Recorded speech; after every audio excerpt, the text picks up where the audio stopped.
You don't exist. Take a perk and a talk of that shit. Money swallowed like sis. Dead up perfect in the kid. Got a billion who sang on my head. Look up better put on the road I just spent. I know we got $1 million. The devil that shit ain't not cheaper than again. Hello and welcome back, fellow anime lovers, to MangaMuse. I am delighted to have you join us once again in the world of fanfiction and fantasy. This is the 5th part of What If Naruto Enters Monster Musume, Everyday Life with Monster Girls.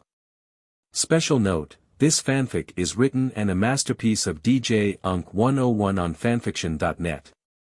Do check and support the author too. Now smash the like, share and subscribe button for more.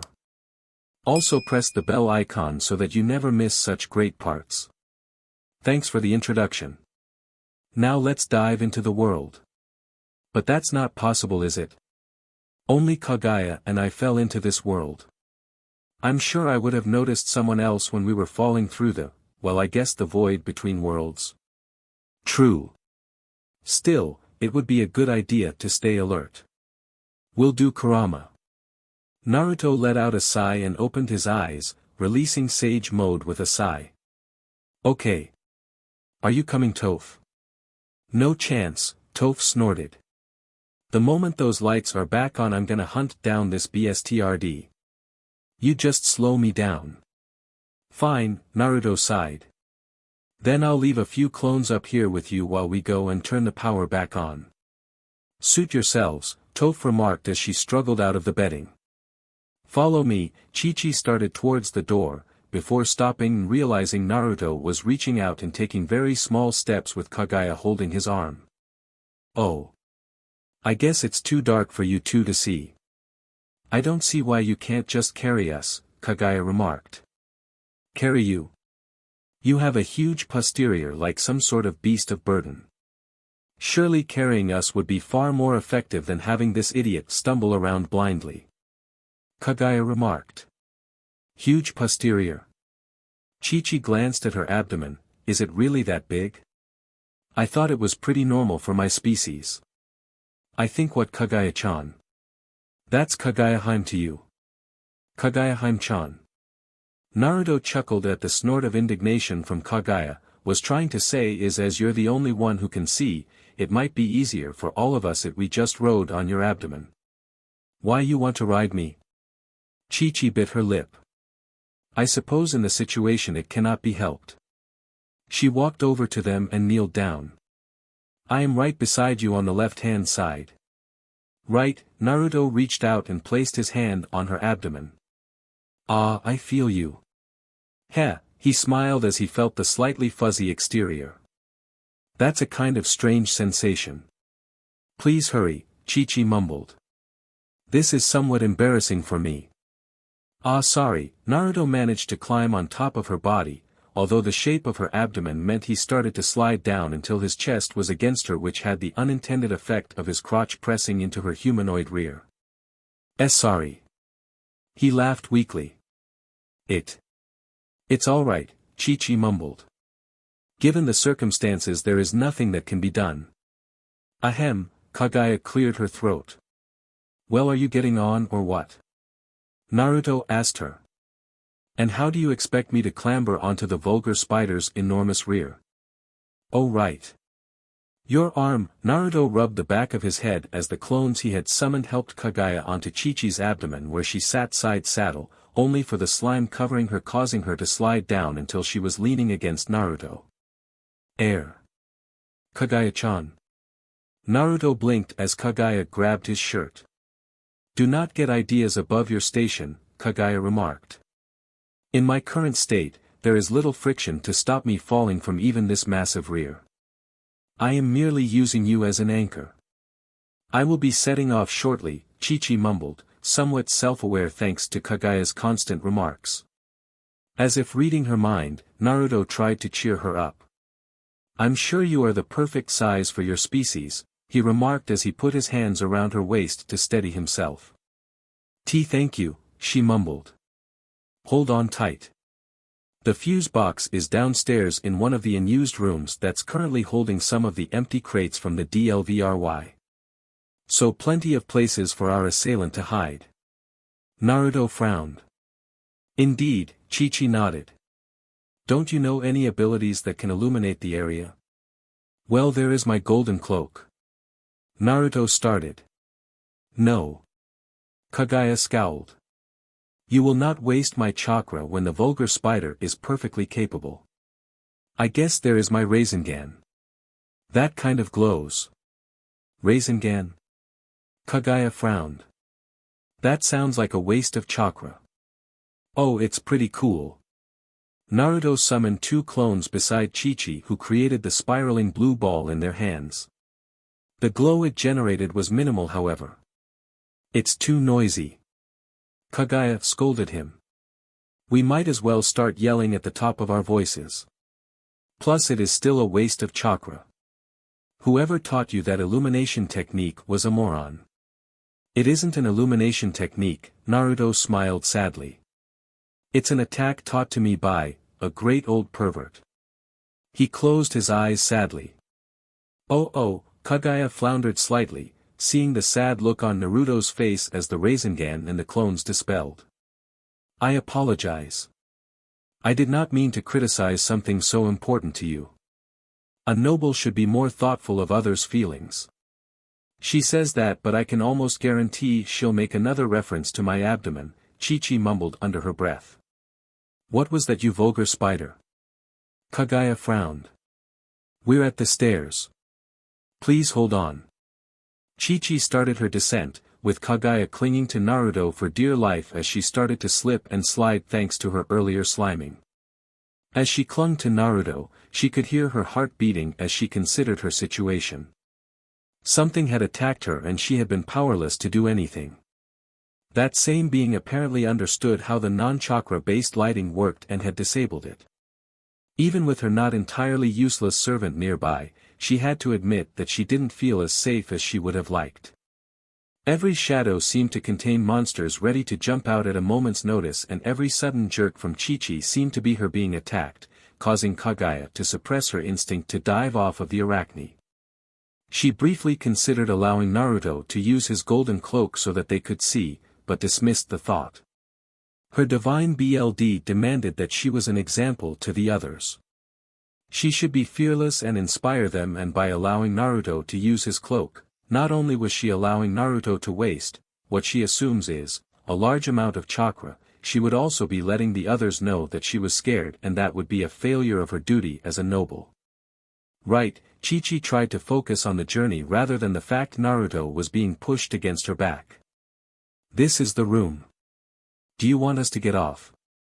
Naruto offered. If you wouldn't mind, Chi-Chi kneeled, allowing Kagaya to slide off and land daintily, while Naruto tried to climb off of her, only to put his hand on a slimy patch where Kagaya had been sat and fall over, landing in a groaning heap next to Kagaya. Idiotic servant. You could attract the intruder, Kagaya hissed. Are you alright, Handler-san? Chi-Chi turned to help him stand. Just peachy, Naruto groaned as he got to his feet with a brief nod of thanks to Chi-Chi. I shall enter the room first to ensure it is safe. Chi-Chi turned to face Naruto and Kagaya, who were stood still, visible straining to hear any noises that might suggest something was approaching. Wait, Kagaya grabbed Naruto tightly. You're leaving us blind and helpless. I'm not helpless, and if I used my cloak we wouldn't be blind. If you use that cloak you might as well start singing and dancing, Kagaya mumbled. You would be making us a target. I can't win with you, can I? Naruto sighed and leaned against the wall. I am your lord and you are my servant. I do the thinking and the delicate work, you do the grunt work. Kagaya remarked. It is your duty. Naruto chose not to respond, closing his eyes and focusing on the noises around him as Chi-Chi opened the door and entered the room. In the silent house, every step of Chi-Chi's caused a floorboard to creak as she walked into the room. Thanks to her night vision, she could clearly see the slime around the fuse box, yet no sign of the one responsible. All the boxes around her were sealed tight, and judging by the slime trail, their aggressor had disabled the electricity then left. Chi-Chi opened a fuse box and let out a sigh when she realized all that was required was a few fuses reseating. No sooner did she reset them than the lights flickered back on. She returned to the hallway to see a relieved-looking Naruto and Kaguya. Well, that's that sorted. Naruto let out a sigh. Oh. What is it? Chi-Chi looked at him. One of my clones just dispelled itself. Apparently Toph is now on the warpath. Something about reclaiming her territory. Naruto cleared out his ear. She seems a little more fiery today. There is a reason for that, Chi-Chi sighed. It's a full moon tonight, which is also the time that the attacks happened in the ghost story we were told by Jackie-san. Jackie? Naruto blinked. She is another handler who lives on a farm not too far away. Chi-Chi explained as they made their way through the hallway. Ah, I think Ken mentioned something about a farm nearby. Naruto nodded, remembering the DLVRY driver's words. I'm guessing this Jackie runs it then? That is correct, Chi-Chi nodded. She told us about the history of this farm. To summarize, the previous owner went missing one full moon, and apparently there are moans that sounded from the forest every full moon for a while afterwards. The moans stopped, but when people have tried to live on the farm or knock it down, they get attacked. I see, Naruto frowned. I wonder if Ms. Smith knew anything about this. I would be surprised if Sunglasses didn't. Kaguya retorted. Before Chi-Chi could think of anything to say to defend Agent Smith, there was a loud cry from upstairs, and Naruto got the memories of two of his clones suddenly being dispelled. That scream sounded like Toph and the clones I left have just dispelled. Naruto cursed as he started towards the stairs to the first floor bedrooms, closely followed by Chi-Chi. Hey! Kaguya hurried after them. Don't leave me behind. A few minutes ago with Toph. Ahahaha. Toph rises again. The toad type cried triumphantly as the clones helped her escape the slimy bedding. Now. To find that BSTRD who dares to try and take what's mine. Maybe you should wait for the lights to come back. One clone suggested. TCH, Toph snorted. Like I need the lights on to beat some coward who won't even face me. So long as you don't come across any bedsheets you should be fine, another clone replied with a smirk. Fight me. Toph retorted. Because that worked so well for you last time. The third and final clone chimed in. I underestimated you, Toph admitted. But now I'm in a much better state to fight you. Is that so? The three clones grinned in unison. But you're lucky that today I have someone else in mind, Toph pointed her Bakken at the door. How fortunate of us, the clones deadpanned before looking around as the lights started to flicker back on. I guess the boss and Chi-Chi must have sorted out the lights. Clone 1 remarked. He. Alright then. Toph charged out of the room, hitting the walls with her Bakken. Come on out, YABSTRD. I'll put my fist straight through your face. One of us should probably let the boss know about this, Clone 1 remarked. Thanks for volunteering, Clone 2 smirked as he hit Clone 1, dispelling him. Let's make sure that Toph doesn't get herself killed. Clone 3 gestured for Clone 2 to follow him. Hey, who died and made you the boss? 2 grumbled as he followed after the angry toad. Come out, you DMN chicken. Toph yelled before slipping on a slime puddle. DDMN it. You trying to make me look stupid. She quickly leapt back to her feet and looked at the slime trail she had slipped on. But you're the stupid one. I'm gonna follow this trail right to ya, and when I catch ya. He. Toph chuckled darkly and started SWNGNG her Bakken madly before following the trail. How do you know we aren't following the trail in the wrong way? Clone 2 gestured in the opposite direction. Simple, Toph looked smug, my gut's telling me we're getting closer to the BSTRD. The 2 clones shared a glance before shaking their heads as Toph cheerfully and animatedly explained exactly what she was going to do when she caught the intruder. That BSTRD. Toph froze as the trail stopped at a door. The door to her room, to be precise. So not only do ya invade my turf, ya invade my room. I was gonna go easy on ya since you got the bunny hag, but now. It's personal. She kicked open the door to her room, glaring at the many mounds of clothing. TCH. They could be anywhere. Just turn the light on, Clone 2 suggested. I kinda broke the light when I was practicing my sword SWNGNG, Toph shrugged. Why didn't you report it? Clone 3 asked. What, and get a lecture from the copper? No thanks, Toph snorted. Sides, I ain't got nothing to fear in the dark. Except betting. Clone 2 suggested, earning a snicker from Clone 3. Laughing at your own jokes is just sad, boss, Toph remarked as she entered her room, poking the random piles of laundry with her bakken. Yo Narf. Ya here, boy? She was greeted by silence. I swear if you hurt Narf. Oh boy, I'm gonna break every bone in your body. I don't care if it gets me deported. There was the sound of movement beneath her bed and Toph grinned. Got ya now, BSTRD. Toph dived underneath her bed only to come face to face with her pet rat, Narf. Oh. It's just you, ya daft BSTRD. She struggled to get out from under the bed only to find herself stuck. Oh come on. She squirmed. He, the two clones shared a grin. Looks like she's got everything under control. Very funny, boss. Toph deadpanned. Now get me out of here.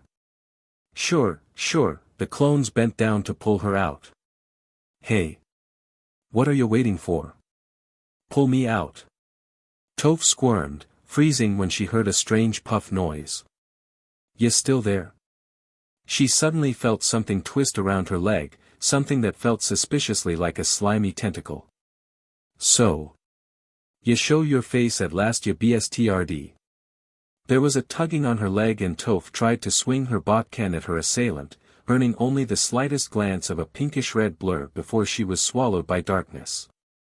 The next thing she knew, she felt a strange warm tingling throughout her body that she found pleasurable yet incredibly tiring. As she opened her blurry eyes, she saw the concerned faces of Naruto and Chi-Chi. What the hell you want? Toph mumbled. Gimme another 10 minutes. Are you alright? Naruto removed his hand from her forehead. You were attacked. Attacked? Toph grumbled groggily. Ah, that's right. She suddenly leapt to her feet before being struck by a wave of fatigue. DDMN. That healing of yours really saps my energy. Really? Naruto looked confused. It shouldn't do that. Well, it did. Toph realized she was coated in slime. Ah, DMN it. It got me. Son of a beach. Attacking me in my own home. Doesn't he? Get who he is messing with. You saw your assailant. Chi-Chi leaned forward. What did they look like? Well, Toph frowned. I didn't get a good look, but they must have been at least 10 foot tall. 10 feet? Chi-Chi looked around the room. I'm not sure a 10-foot tall assailant would fit in this room. Well, he was hunched all right. Must have had like 1,000 tentacles too, but I cut most of him off. Toph puffed out her chest. If I didn't get distracted trying to defend Narf, I would never have lost. I don't think we can trust her assessment. Chi-Chi turned to Naruto. Maybe she's suffering from a concussion or something. Probably, when my clones were dispelled she was stuck under the bed. Naruto agreed. DDMN it, Toph deflated. You know about that? When my clones are dispelled I get all of their memories. Naruto explained. And did your clones see anything? Chi-Chi asked.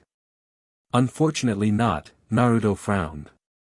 Whatever it is that is attacking is fast and doesn't generate any killing intent. Killing intent? Toph blinks. That sounds kind of awesome. Like when a real badass gives you a glare and you know you're gonna die if you try and tangle with them. Yeah, it can have the effect when strong. Naruto shivered as he remembered facing off against Zabuza for the first time, and the pressure of Zabuza's had Sasuke shaking like a leaf. But just the act of trying to attack someone usually generates some killing intent, but using my special abilities I can usually sense such things. Yeah. I didn't get anything. I'm kind of concerned about this. Your clones didn't even have time to react before they were destroyed. Kurama sounded more annoyed than concerned. I know. I guess the only way we are going to catch this intruder is by setting a trap for it. Maybe Chi-Chi has some plans. She says she's a pretty good hunter, right? Naruto glanced at the Arachne who was currently lecturing Toph on her reckless behavior. Can't you think of a plan? Kurama asked. You seem to be pretty good at thinking things up on the fly, your less than impressive intellect considered. Kurama smirked. Ha, ha. Naruto sighed at the insult. I have enough of that from Kagaya-chan. I had a few plans, but most of them involve using my explosive tags in a trap, and to be honest, I don't really have that many of them, and the few I have with me will be the last tags I ever have. Can't you just make more? Kurama suggested. Well, Ero Sennin always used to say creating seals in dangerous work. I kind of wish I'd paid a bit more attention to him though. Still no point brooding. Jiraiya would kick my butt if he knew I was moping when there were pretty ladies that needed saving. Pretty ladies? What? They're all kind of attractive in their own ways. If you say so. Kurama's voice made it clear he didn't see what Naruto was talking about. People are just people to you, even me. Kurama chuckled. Maybe you just have a unique viewpoint of the world. He settled down. Hey Chi-Chi, Naruto interrupted the long legs type's lecture. I was thinking, you're a pretty good hunter, right? I'm an accomplished hunter, yes, Chi-Chi nodded. Can't you think of a way to trap whoever keeps attacking us? Well. Chi-Chi looked thoughtful. They seem to prefer ambush tactics, so it's clear they know what they're doing. It's always harder to hunt the hunter. All we know is that apparently it is 10 feet tall with tentacles, if we are to trust Toph. Maybe I was exaggerating on the height and number of tentacles, Toph admitted. But still, it definitely had tentacles. They were made of a sort of thicker slime than the slime that it leaves around. So it has tentacles, and exudes slime. Kagaya frowned. What a positively revolting creature. No doubt it is an ugly beast and is so hideous that it keeps to the shadows. I bet it'll be a cute girl. Naruto stated. Why do you say that? Chi-Chi glanced at him. Well, I remember Kagaya-chan thinking that Tio-chan was a big burly man, and we all know how that played out. The big-breasted ogre, Kagaya scowled. She may have the body and personality of a girl, but the former goddess trailed off. In that case I agree with the boss, Toph nodded. That you got your butt handed to you by a cute girl? Naruto chuckled. I mean, I agree with Kagaya, 'cause it was huge and real ugly looking. Toph quickly changed her tune. And I didn't get my butt handed to me. It took me by surprise. I would have won otherwise. Sure, Naruto chuckled before returning his attention to Chi-Chi. The only way to trap this hunter would be to lure them into a situation where they think they are in control and turn the tables on them. Chi-Chi nodded and paused for a brief moment before speaking again. I have a plan. This ought to be good, Toph snorted. I'm sure I will achieve better results than you. Chi-Chi remarked calmly. Unlike you, I actually have a plan of attack. I do have a plan, it's to attack. Toph declared. In order for the plan to work we need bait. Chi-Chi pointed out. This house is too big to go around trying to find this intruder. We need to get them to come to us. I volunteer one of my clones, Naruto suggested. That'll work, Chi-Chi nodded. If memory serves, on the 3rd floor are plenty of rooms that we don't use at the moment, correct? 3rd floor. Naruto looked thoughtful. I think I have some of the spare bedroom furniture in one of them, but the rest are pretty much empty. Excellent. Do you have a wardrobe that you could hide in? Yeah, Naruto nodded. At least I'm pretty sure there's one there. Here's the plan then. Your clone will make noise to attract the hunter and lure it into the room. I will be hidden in a corner of the room and you will hide in the wardrobe. That way, even if one of us gets sneak attacked, the other is in a position to assist. If all goes as planned, when the hunter attacks the clone, I will leap down and pin it to the floor and you will leap out of the wardrobe and assist me. And what are we going to be doing? Kaguya asked. I was going to suggest that you locked yourselves in a room together. Chi-Chi offered. Given that you two have already been attacked once then left relatively unharmed, it would make sense that whatever the hunter is after, it isn't you. So you want me to just sit this one out? Toph snorted. Like hell I am. Fine, Chi-Chi decided not to argue. There will be plenty of furniture for you to hide in, I'm sure. I am sure that once my plan is carried out, we will have this hostile defeated and we can call Ms. Smith to collect them. That's a thought. Naruto glanced to Chi-Chi. Did you put the phone on the charger? I didn't have time, if you remember. As soon as I had restored the lights we were required to save Toph. Hey, I didn't need saving. Toph declared. I had the BSTRD right where I wanted him. Far away from you. Kaguya suggested. Fight me. Toph snapped. I wouldn't give you the satisfaction of being crushed by a noble. Oh. Toph stepped back from her glacial glare. Let's just get the plan all set up. Naruto and Chi-Chi tried their best not to snicker at Toph's rapidly paling face. 10 minutes later.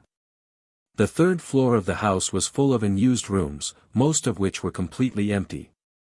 While Kaguya would complain about the house and the dilapidated state it had been in when they first arrived, the fact was it was practically a mansion.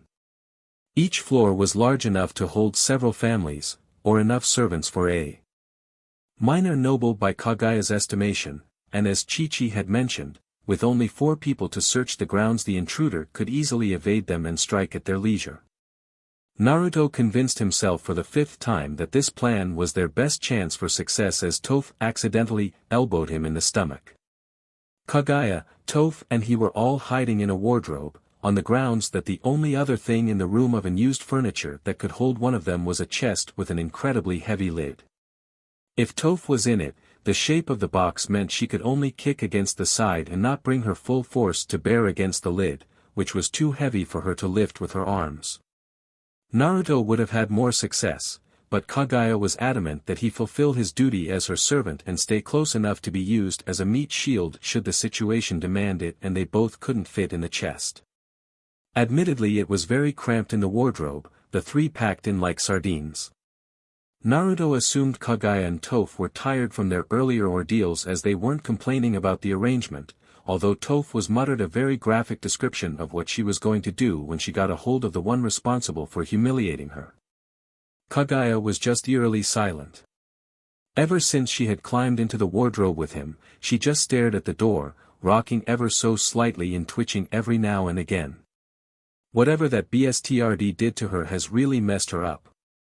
Naruto narrowed his eyes. Yeah. She does seem a little out of it, doesn't she? Kurama agreed. I wonder what time it is. Kaguya stared at the wooden door, lost in thought. I am starting to feel a little exhausted. Still, I must not lose focus. I have to set an example to the others. Although it is kind of comfy in here. She leaned forward as she started to drift to sleep before quickly snapping out of it and jerking backwards. Curses! I nearly fell asleep. It is my duty as noble to see this through to the end. Outside the cramped wardrobe, the clone was looking around the room nervously. As well as the ornate chest and the wooden wardrobe, the room had various bits and pieces scattered around the room. There was an old set of drawers that was badly damaged, the old kitchen table that Naruto hadn't been able to repair, and an armchair that was missing most of its fabric, leaving only a wire frame. In order to keep Chi-Chi hidden in the shadows, they had removed the light bulb from the socket to make the hunter less suspicious why this lone person was in a dark room. Chi-Chi was perched in a corner of the room, her 6 eyes focused on the clone, waiting for the moment to strike. Maybe it was her love of hunting or her species' natural hunter mindset being amplified by the full moon, but she was excited. This was almost as exciting as in her crime dramas, where the pieces of the puzzle are all starting to fall into place, where all the professional policing is starting to pay off. That feeling as you waited for the final moment, the time to strike, even the challenge of taking the target down without breaking the law. Chi-Chi loved every bit of it. She was fairly certain that a liminal was to blame for the attacks, which made things easier for her. Had the assailant been human, she would have found it difficult to capture them without violating the very laws she had sworn to uphold. But she had committed herself to stopping this trespasser who was attacking her fellows, and when Chi-Chi committed to something, she committed 100%. In this case however, she was so focused on the clone, ready to carry out her plan, that she wasn't paying sufficient attention to her surroundings. The only warning she got was the sensation of something wrapping around her abdomen. Before she could cry out a warning she was hurled out of her hiding spot, dispelling the clone and crashing into the wardrobe and knocking it over. As her vision blurred she could have sworn she saw glowing green eyes in the darkness and a voice growling, "Nectar."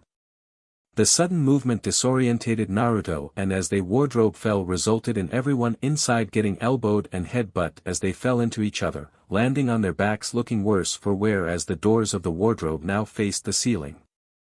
"Chi-Chi!" Naruto called out as her rubbed his forehead ere one of Kagaya's horns had struck him. "Chi-Chi!" He yelled loud and tried to push the door open. "Deepens. Something's on top. Get me out of here, servant." Kagaya ordered as Naruto tried to push the door. "CRP. My ankle." Toph grimaced. "I think I twisted my ankle." "What the?" Naruto blinked as a glob of slime oozed through a gap in the wardrobe. "This is, oh no. Shishi." Naruto banged on the doors before closing his eyes. "Kurama. Way ahead of you." The mighty Kitsune channeled chakra to Naruto, activating his golden cloak and allowing him to lift the doors and the heavy weight to slide off of it. "Where is it?" He looked around. "Deepens.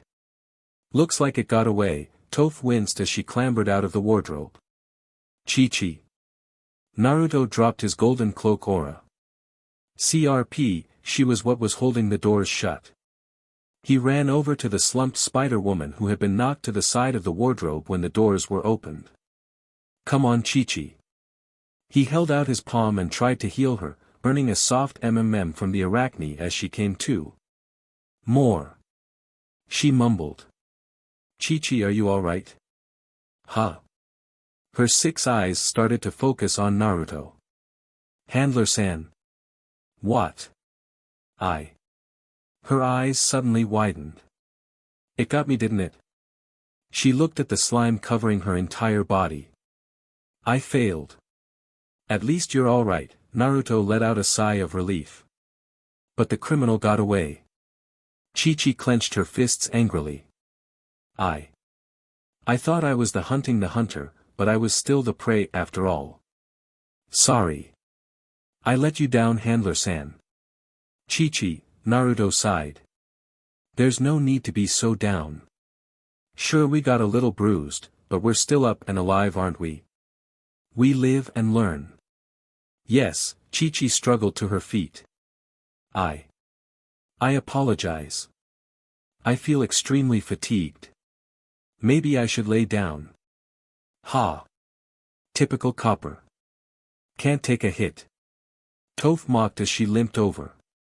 "You don't look too good either," Chi-Chi grumbled. "I think the best thing to do is to get you somewhere safe." Naruto frowned. "Where is safe though?" Toph frowned. "It's like that thing can go through the walls." "Indeed," Chi-Chi nodded. "I had the door and windows in my view at all times. It wasn't in the room when we started, so it must be able to ooze through the walls." Then we should go to the bathroom. Naruto decided. Of course, Chi-Chi nodded. The bathroom is watertight, which means the only way in or out is through the main door. Even if it can ooze through walls, the waterproof material in the bathroom should be safe enough. I for one would not turn down the chance to clean myself of this slime, Kagaya agreed. Okay then, Naruto nodded. I'll use clones to ensure the way is safe. The others simply nodded, too tired at this point to argue. The journey to the bathroom was relatively uneventful, despite Toph reacting to every sudden noise. When they arrived in the bathroom, she looked far happier. We need a plan, Chi-Chi frowned, or else we won't stand a chance. We just need to find it and kick its butt. Toph declared. It invaded my territory and needs to get in, but whooping. What is with you today? Kagaya scowled at Toph. You are more annoying than usual. Fight me.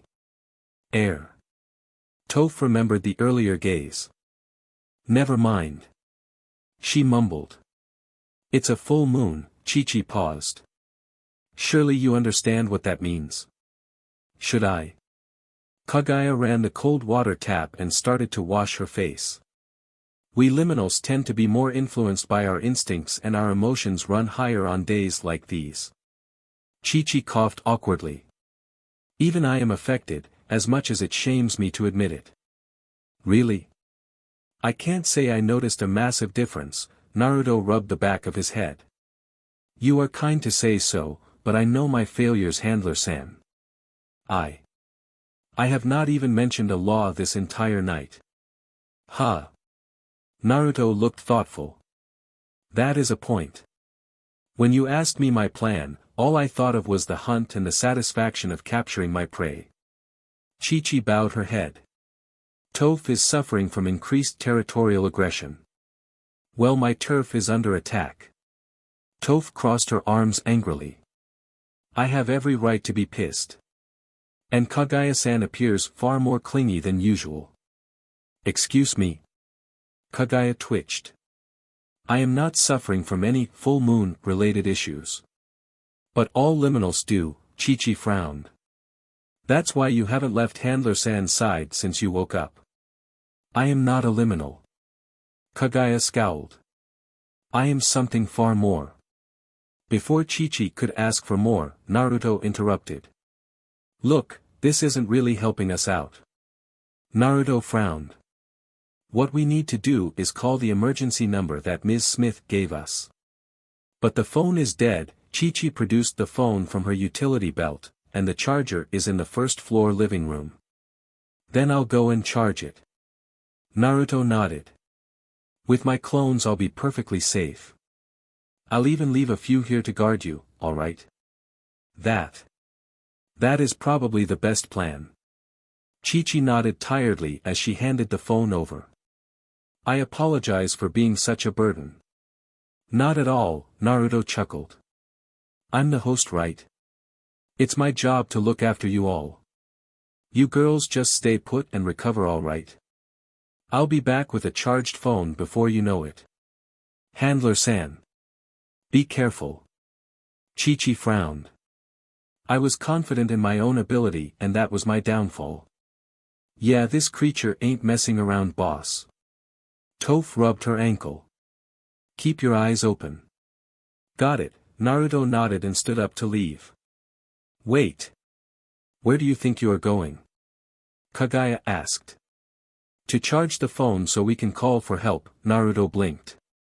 I am going with you. Kagaya declared. This creature has embarrassed me for the last time.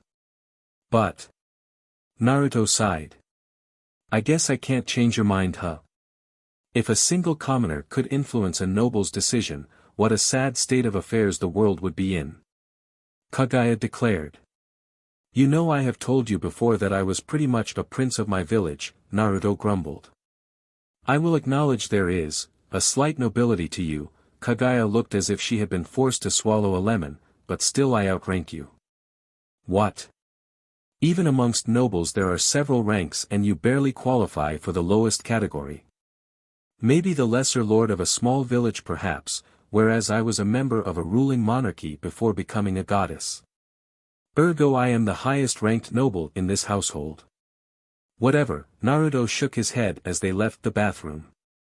I'm not a liminal, I don't stick to servant-chan. I'm better than you all. The instant the door closed, Toph had started doing her best Kagaya impression, and maybe it was the fatigue, but Chi-Chi genuinely found it funny. She just hoped Kagaya never found out she laughed. Let's get ourselves cleaned up. With Naruto and Kagaya. So you have a plan, I assume? Kagaya looked around the hallways nervously. She was keeping close to Naruto and continuously scanning around them. As a former goddess, this helplessness was not a feeling she appreciated. It was a painful reminder of how far she had fallen. Kind of, Naruto shrugged. We find the charger for the phone, then we call for help from Ms. Smith. And in the meantime? Kagaya jumped as a door creaked open and a clone grinned at her, before wilting under her intense glare. Whatever it is that's attacking us seems to only target people when they're alone or with clones. It seems to know my clones are easy to destroy. Naruto frowned slightly.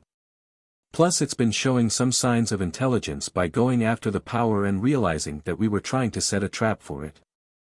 Whilst you have every right to be envious of its intelligence, that doesn't answer my question. Kagaya remarked bluntly. If we all stick together, I don't think it will attack. Naruto nodded. If it is intelligent, then it must know that attacking us all together would be suicide. And you are basing this on what evidence? Air. My gut instinct. Naruto laughed weakly. We are all going to die. Kagaya sighed. If had my former powers, I would have utterly destroyed this assailant by now. Well, if someone wouldn't complain whenever I try and use my abilities, maybe I would have already resolved this, Naruto grumbled. There is no need to be wasteful with my chakra, Kagaya scoffed. Besides, I have not been complaining about the excessive amount of clones you are creating, am I? Well, no. Naruto admitted. And if you were to use your glowing form, what would that actually achieve? Kagaya asked. Air. Naruto rubbed the back of his head. Well, I would be faster and stronger.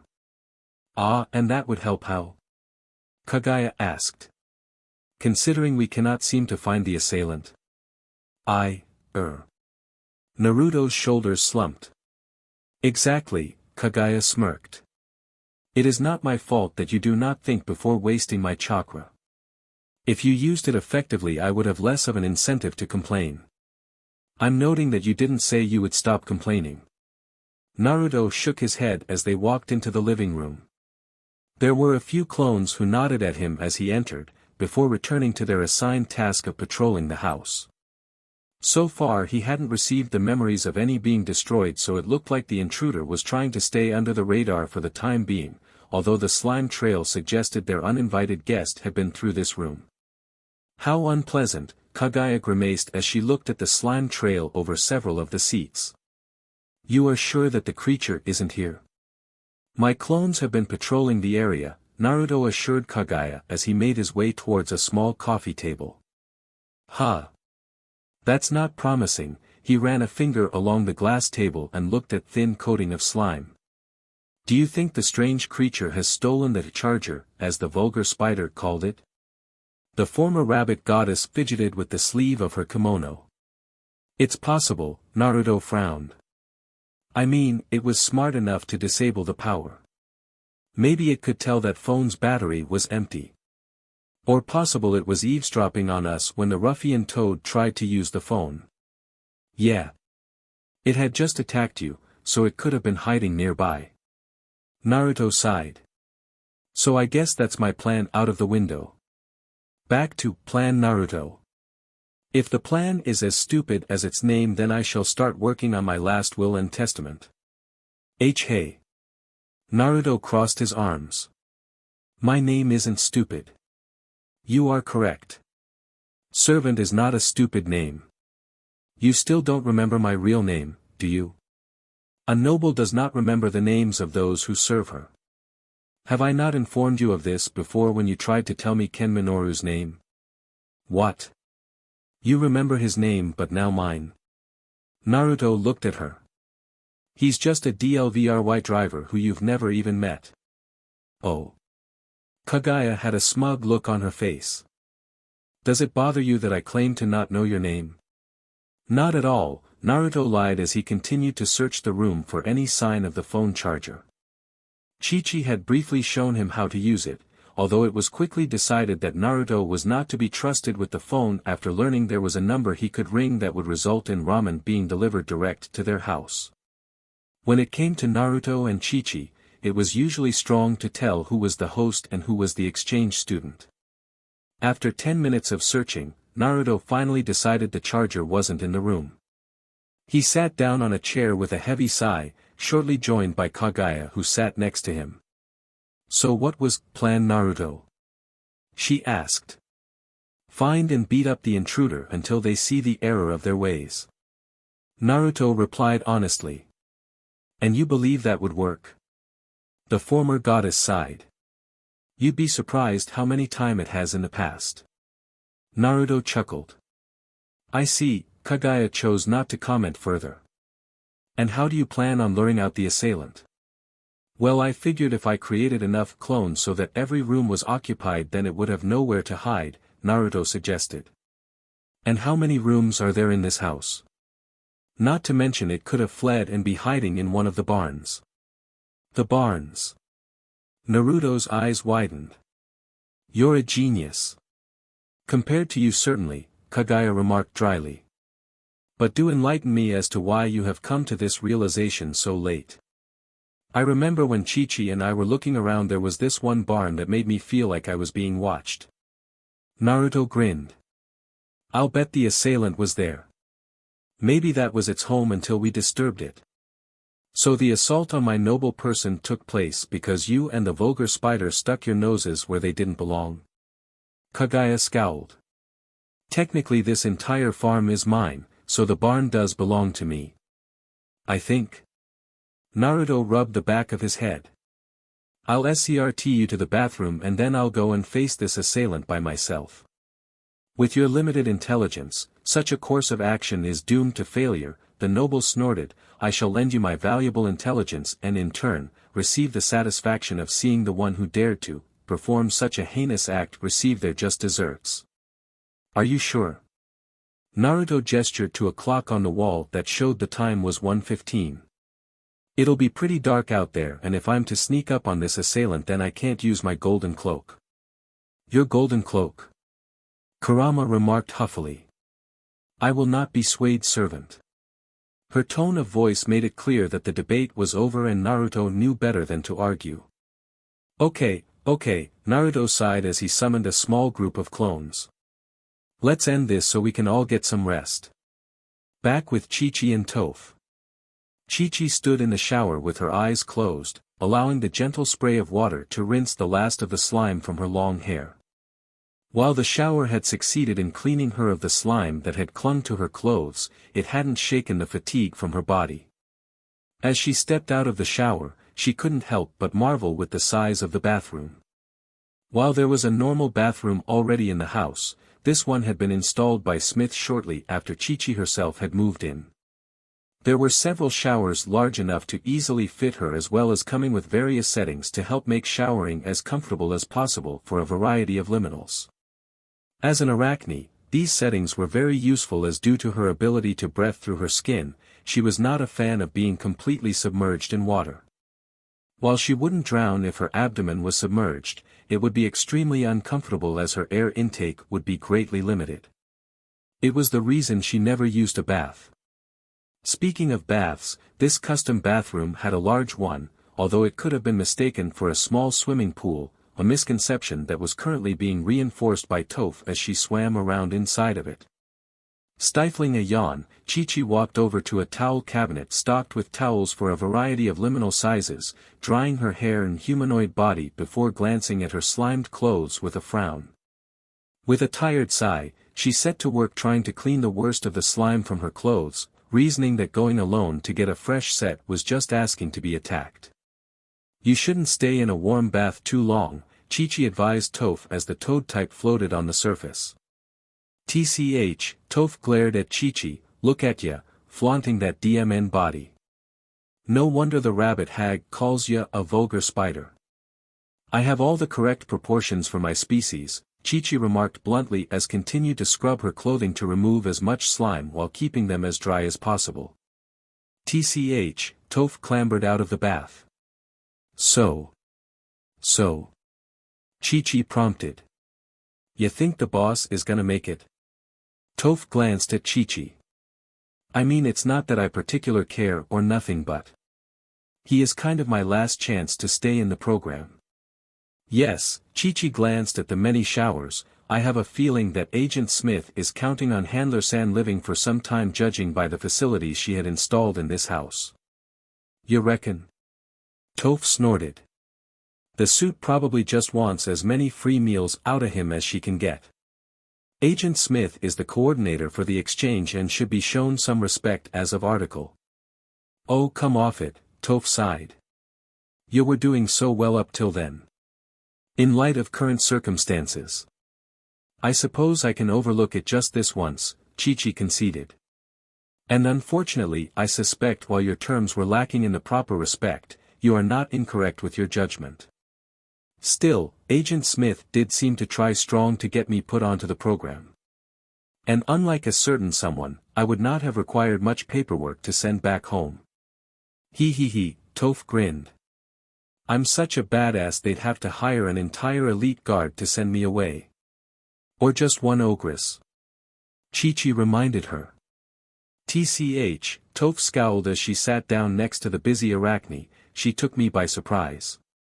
Just like this mysterious assailant, Chi-Chi chuckled as she folded her shirt and put it to one side before lifting up her custom skirt and started to clean the slime from it. Hey! It got you too. The toad type defended herself. Indeed, Chi-Chi nodded. My pride has taken a blow today. I was so sure that I was the hunter that I never even considered the fact that I was the prey. Whoever it is definitely a dangerous opponent. But it doesn't seem to want to kill us, Toph frowned. You reckon it thinks we aren't worth killing? Who knows? Chi-Chi replied honestly. I've never seen anything like this before.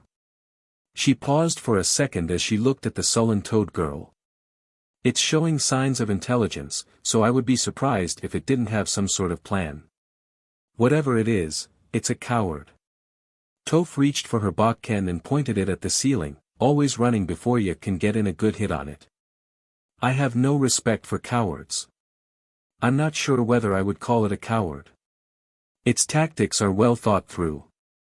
If it wanted us dead, then I fear that Handler-san would be the only person still alive. Chi-Chi frowned. By not killing us, but leaving us in a state that made it clear we were completely helpless. It's almost as if it's trying to scare us away. How'd you figure that? Toph glanced at Chi-Chi. Well, it isn't trying to kill us. It had plenty of time to do that with you and Kaguya-san. Chi-Chi frowned.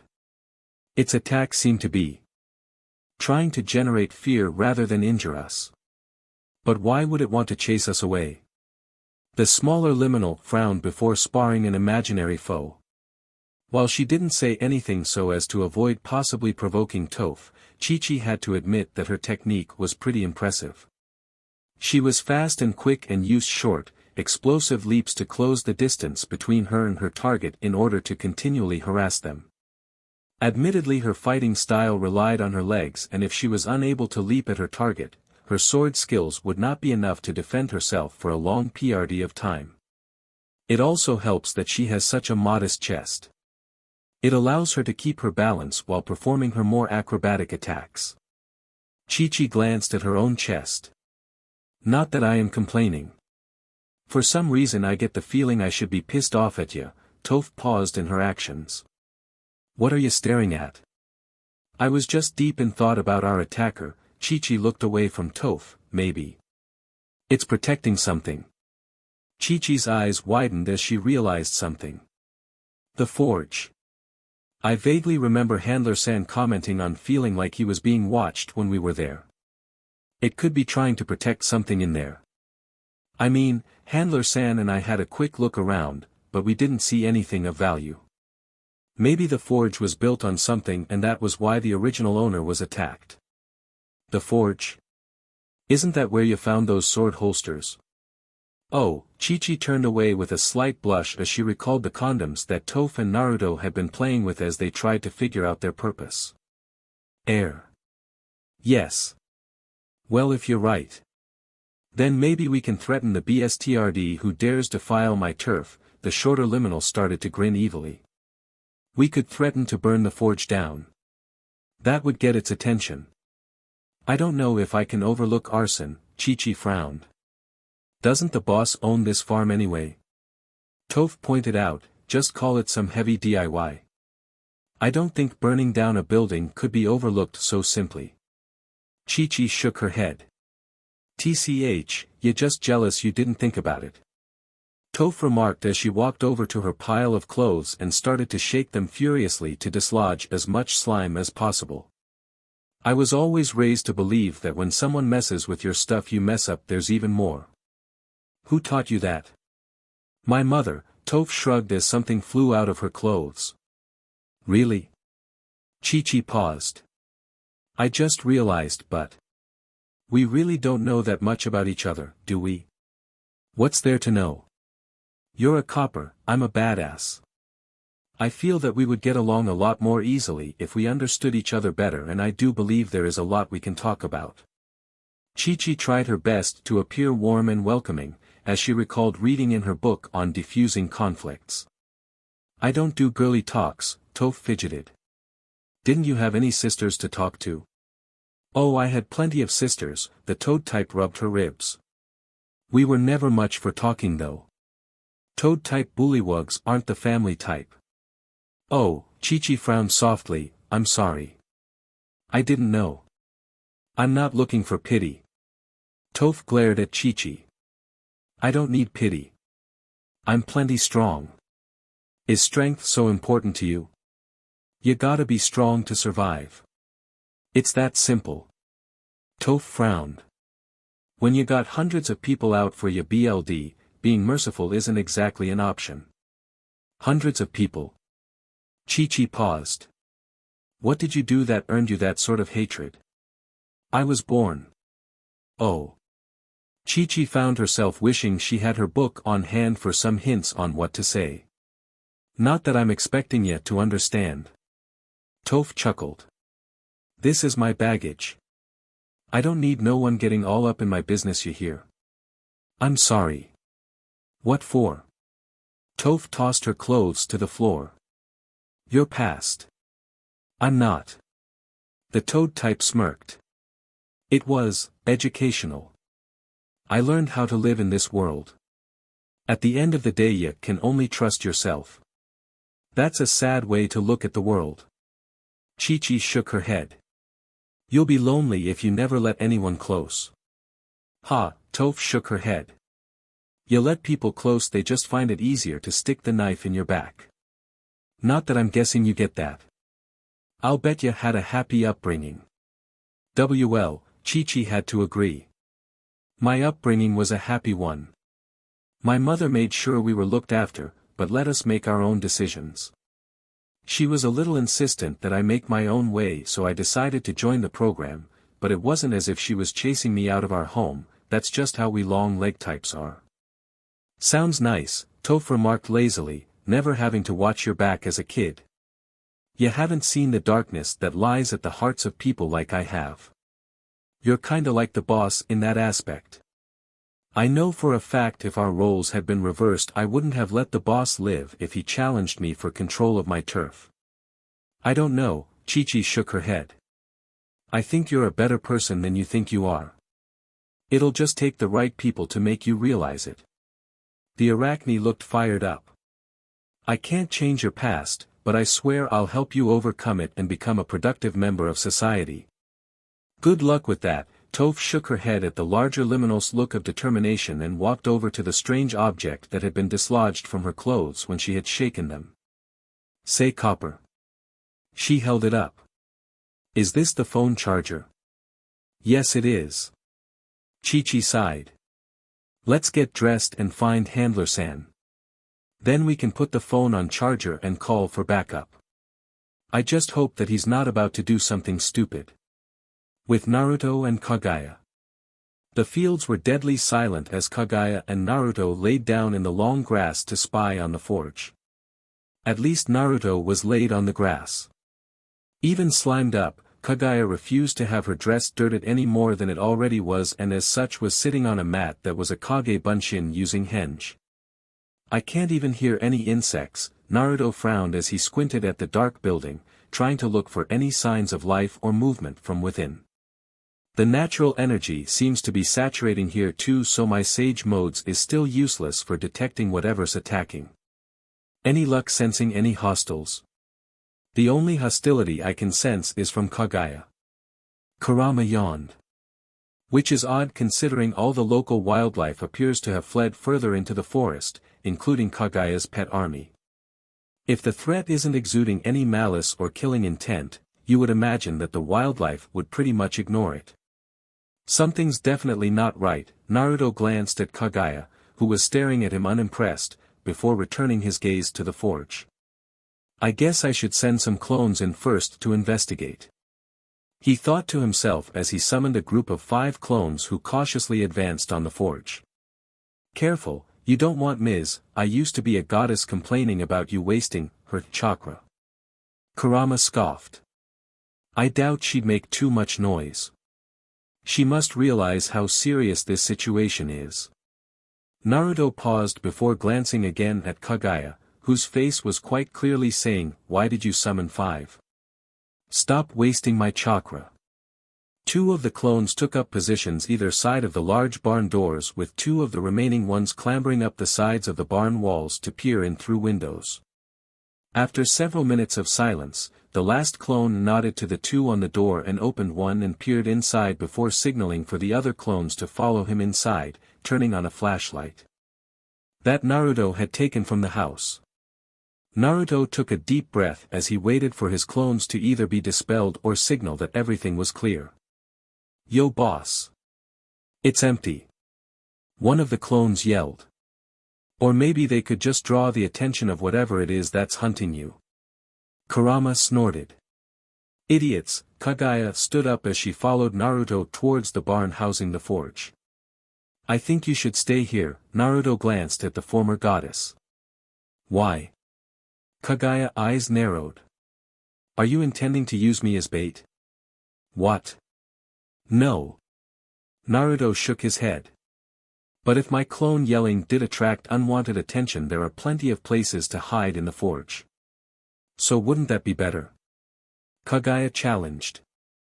I meant for our assailant to hide to launch an ambush. While the lighting isn't brilliant, Naruto gestured to the full moon partially covered by clouds, at least you're in an open space. Since the intruder only seems to attack at close range, it'll be harder for them to attack you if you stay outside with some of my clones. Not it. The 5 summoned clones yelled at once. Kaguya twitched at the clone's outburst but decided to focus her anger on the original. And why are you entering? Wouldn't it be safer just to use your clones? Yes it would, the clones chirped as one. If the creature attacks then I can defend myself better than the clones, and if the phone charger is in here, then we have to get it. Our survival could depend on it. I'm sure the fact it would allow you to get a few moments away from Kaguya completely slipped your mind. Kurama remarked bemusedly. Well, she has been a little clingy today. Naruto frowned. Not to mention she was in an odd mood the whole way home. Fine, Kaguya sighed heavily. If my survival counts on retrieving this charger, I find myself unable to think of a good reason for you not to go in. Great, Naruto nodded. I'll be back in a few moments. You'd better, Kaguya and the clones responded in unison, the lead clone tossing him the flashlight. Naruto merely rolled his eyes at his clone's antics before summoning a couple more and entering the barn, the flashlight's beam throwing all the shadows into sharp relief but otherwise revealing a scene almost identical to what he'd seen when he had last been in here with Chi-Chi. No slime boss, one of the clones cheerfully informed him. Looks like it isn't here. Looks like it, Naruto nodded in agreement as the beam from the flashlight danced across the walls. I guess I was wrong. B-boss. One clone pointed to a small pot that was shaking. Naruto merely nodded and put a finger on his lips as he walked over to the pot, flanked by the two clones, counting down from 5 on his fingers. On 5 he flipped over the pot, causing its contents to fall on the floor, with the other two clones forming a rasengan ready to attack. Oh! Naruto's shoulders dropped as a small rabbit rolled out of the pot. False alarm, he gestured at the other clones to dispel the rasengan. Isn't that the bunny hag's main bunny? The one she had on her shoulder earlier? One of the clones kneeled down to look at the rabbit. Usagi, right? Naruto kneeled down at the shivering rabbit. You were probably with Kaguya when she was attacked. Yeah, looks like there's some slime on it too. One of the clones reached out to grab Usagi, only to dispel when the frightened rabbit took a bite out of the chakra construct's outstretched palm. Go get Kaguya, Naruto chuckled. No doubt she'll want to know that Usagi is alright. Are you sure, boss? Yeah, Naruto looked around, shining the flashlight around the roof. We're alone here. You're the boss, the clone shrugged as he walked outside. Well then, Usagi. Naruto's smile became frozen as he felt something drop onto his shoulder. Kurama. Yes. I definitely checked the ceiling, right? Yes, you did. But you do remember that Forge has a few holes in the roof and that this assailant appears to be good at climbing walls stealthily, don't you? Hell, it managed to sneak up on the spider girl when she was setting a trap up for it. Ah. Naruto turned to look at the glob of reddish-pink slime that had landed on his shoulder. He slowly looked up and saw two green eyes staring at him from the shadows. Well. This happened. I hear you found Usagi. Kaguya walked in and the creature's eyes seemed to lock onto her. What? Stunned by my majesty? She smirked. Get out of here. It's here. Naruto warned before there was a pinkish-red blur and he was sent sprawling into some boxes, dropping the flashlight that rolled across the floor, illuminating the far wall, leaving Naruto and his struggle to be shrouded by darkness. Usagi bolted towards Kaguya and hid itself in her kimono as she squinted into the darkness, trying to spot the being that had attacked her earlier this night. After what seemed like an age, the sounds of struggling seemed to stop. Servant. Kaguya paused momentarily only to hear a deep guttural voice chanting, Nectar, Nectar, Nectar. Servant. Kaguya tried to see through the darkness, being caught unaware by another pink blur heading towards her. Fortunately Naruto, having swapped places with his clone at the last moment, picked her up bridal style and leapt clear of the reddish-pink tentacle. Was that a note of concern I heard in your voice? Ah shucks. I didn't know you cared. Servant. Kaguya's brief look of relief was quickly replaced by one of confusion. How? Heh, Naruto smirked as he skidded to a halt outside the barn. There's always more than one of me. If you think you've hit me, you've probably hit my clone. Cease your attempts to impress me, Kaguya remarked. And explain. Well, you see, there's this technique called the substitution jutsu and it lets me swap places with just about anything, so I swapped places with one of the clones that was guarding you and... Not that. Kaguya growled. Explain why you feel the need to carry me in such a position. Are you getting thoughts above your station? Naruto looked confused. Unhand me at once. She refused to make eye contact with a slight blush coloring her pale cheeks. Geez, Naruto dropped Kaguya on the floor. I don't know, you saved someone's life. Such an action is expected of my servant, Kaguya remarked as she stood up, brushing her rear. I will remember this. Still. For a brief moment you were almost worthy of being in my employ. I am glad you are still capable to perform your tasks to the usual degree of ineptitude. Had you gotten killed it would have taken 2 hours to train up Toph to replace you. She looked away from him. I I can't tell if you're genuinely glad I'm okay or you're just insulting me. Naruto chuckled. Must I be blunt in all my statements about you? Kaguya sighed. For one who claims to be a prince, you seem to lack the basic understanding of noble speech. I'm choosing to take it as you saying, "Oh Naruto, I am so glad you are alive. I can't live without you." Naruto spoke in a high-pitched voice. I sound nothing like that. Kaguya scowled at him. You didn't say that wasn't what you meant. Naruto smirked. Before Kaguya could issue her rebuttal, a clone flew past their heads and dispelled. Air. Maybe we should continue this conversation later, Naruto frowned. That was my last clone. It looks like any attacks that land on it are just ignored somehow.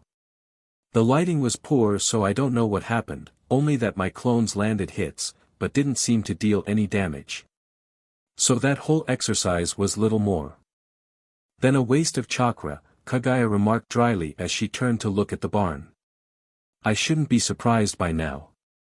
You truly are a wasteful servant. Yeah. Naruto sighed. The good news is, it's definitely a liminal from what I did see.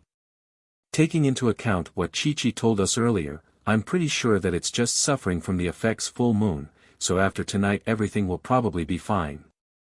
This liminal has disrespected and assaulted me, Kaguya intoned darkly. They will be made to suffer the consequences of their actions. Look out. Naruto pushed Kaguya to the floor as another tentacle narrowly missed them. Servant. Kaguya started at Naruto. Pushing me to the ground like this? Who do you think you are? Just a kick, but ninja saving your ungrateful life. Naruto rolled with Kaguya as another tentacle hit where they had been lying down, before tossing Kaguya into the arms of a freshly summoned clone who leapt backwards out of the tentacle's range, despite her furious yells at being manhandled. TCH, Naruto cracked his knuckles as he stared at the barn doors where several tentacles were oozing out. He made a dozen more clones, sending a few of them to hold them back, the others on standby for if the first wave was destroyed. Got a plan? I'm working on it, Naruto frowned. I can't help but wonder if this is just an innocent liminal who's been overpowered by the power of the full moon. Does it really matter? Of course it does. It could be like someone stuck in a genjutsu, not in control of their own actions. You're such a bleeding heart. Kurama chuckled. Well, I guess you wouldn't have made it this far if you weren't. Still, the fact is, if your memories from your clones are correct, this thing isn't entirely solid, which means you can't just punch some sense into it. Shame. That usually works pretty well. Shame you never got to punch that Uchiha until he came to his senses. Naruto could practically feel the grin on Kurama's face. I would have paid good money to see that brat get put in his place. Not a big Uchiha fan, are you? I wonder why. Kurama rolled his eyes as he settled down to rest. Handler-san. A slightly less slimy Chi-Chi ran towards him. Ah, thank goodness you're alright. See, that's how you show relief, Naruto called over his shoulder at a sullen Kaguya. He, Toph leapt off of the arachne's back, resting her Bakken on her shoulder. I've just had an amazing bath and now I'm all pumped up. You got nowhere to hide now. The toad type cackled victoriously. I've never seen anything like this. Chi-Chi frowned. I even had a quick look in my reference books before we came to assist you. She handed a book over to Naruto. This is a small guidebook on some of the more exotic liminal types. Unfortunately, the type I suspect it maybe is, well. Naruto opened the book to the page with a bookmark in it. Slimes, he read aloud, suspected to have gelatinous bodies. Attitudes vary with color. That's it. Until today, I figured they were just a myth, a made-up liminal. Chi-Chi admitted. They're not officially part of the program. From the few rumors I've heard, they don't really have a society. Most slimes are solitary creatures and keep to themselves. I see, Naruto sighed as he handed Chi-Chi the book back. So. What do we do? Kick its butt. Toph declared as she charged at the tentacles, her sword getting stuck halfway through one of them. Hey. Gimme my Bakken. The tentacles suddenly jerked violently in the air, dislodging Toph and the Bakken, who were sent flying backwards and landing ungracefully in the middle of the field, a few clones being knocked back with her and dispelling in puffs of smoke. It. Toph yelled. My ankle. We should get in touch with Agent Smith. Chi-Chi tried to be the voice of reason. We have the phone charger, do you still have the phone? Yeah. Naruto frowned as the clone that had been helping Kaguya lifted up the limping Toph. Maybe it can be reasoned with. He glanced at the second group of clones that were valiantly trying to fight the tentacles back. You wanna try talking to it? Toph blinked. Well, have any of us tried that? Naruto pointed out. Well. Chi-Chi bowed her head. I apologize. It should have been the first solution that I tried rather than setting the trap. The exchange program laws are very strict when it comes to harming other liminals. Violence should have been my last resort. I shall report my infringement of the laws to Agent Smith.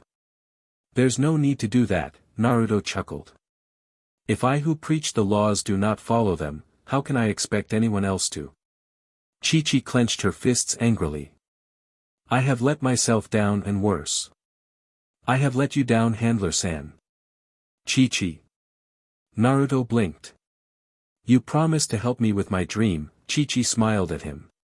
But it appears that I'm not capable of being an officer if I forget the laws so easily.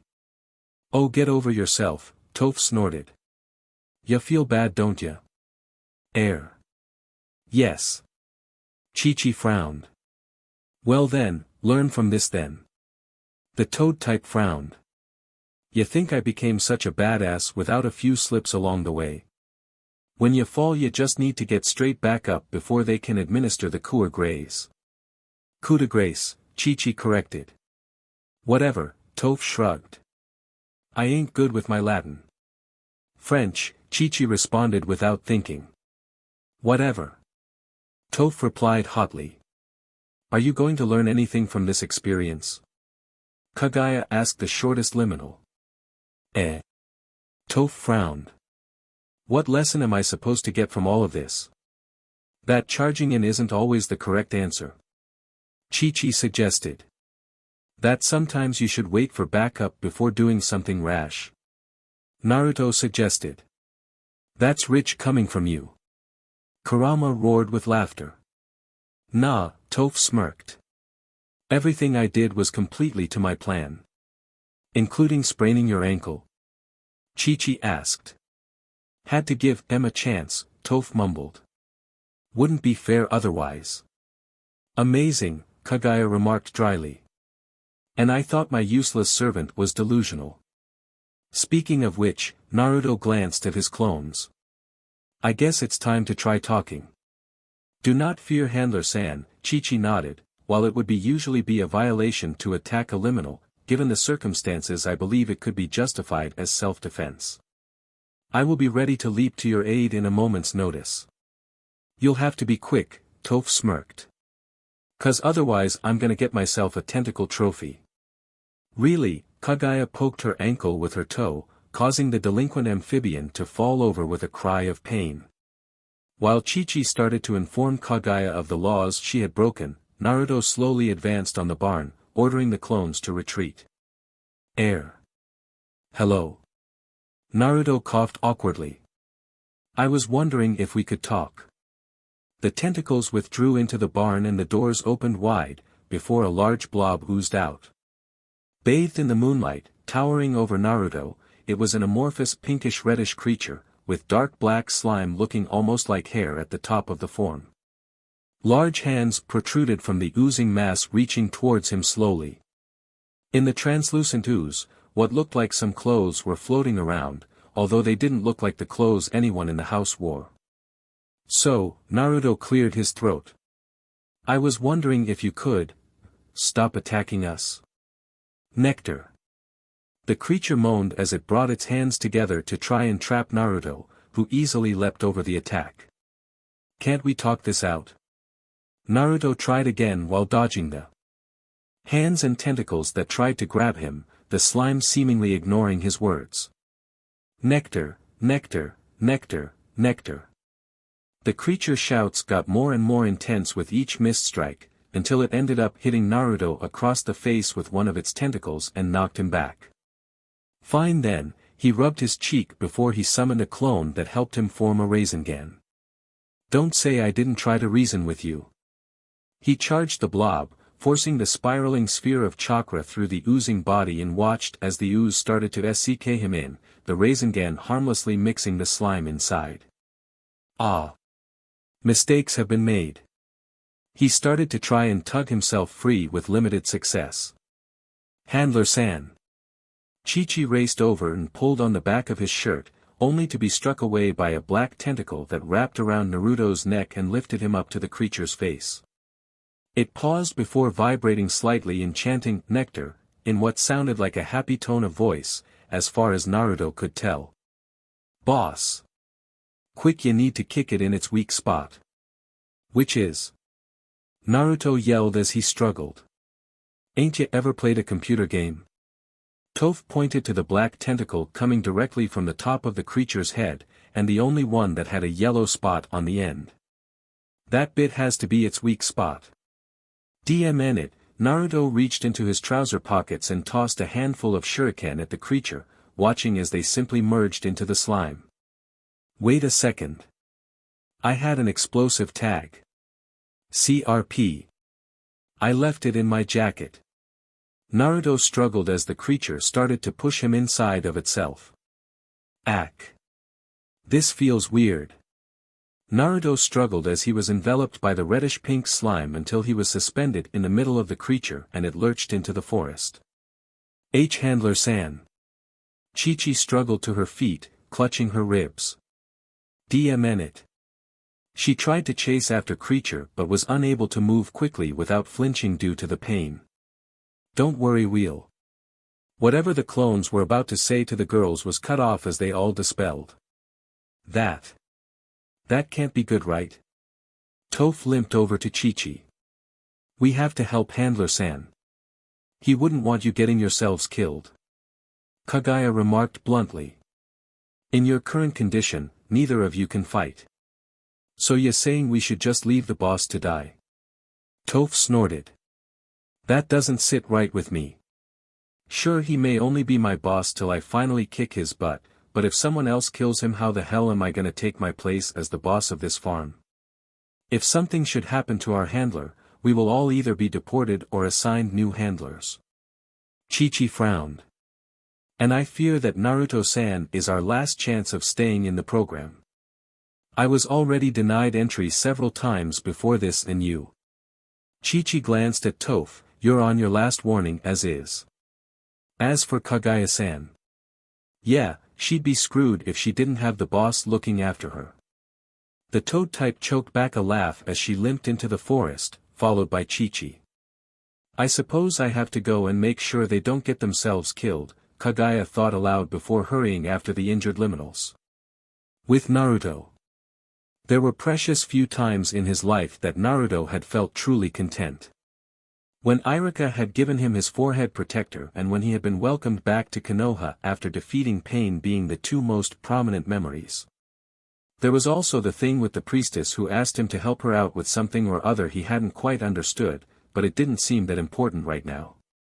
In fact, nothing did. All that mattered was the soothing chanting of the slime and the strange scent that filled his mind. He was quite happy and blissful.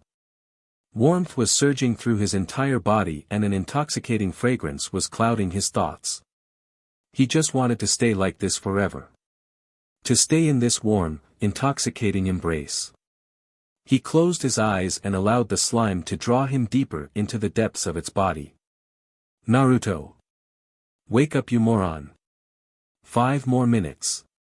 Naruto's sluggish thoughts failed to register the concern in Kurama's voice. The creature paused as it entered a small cave.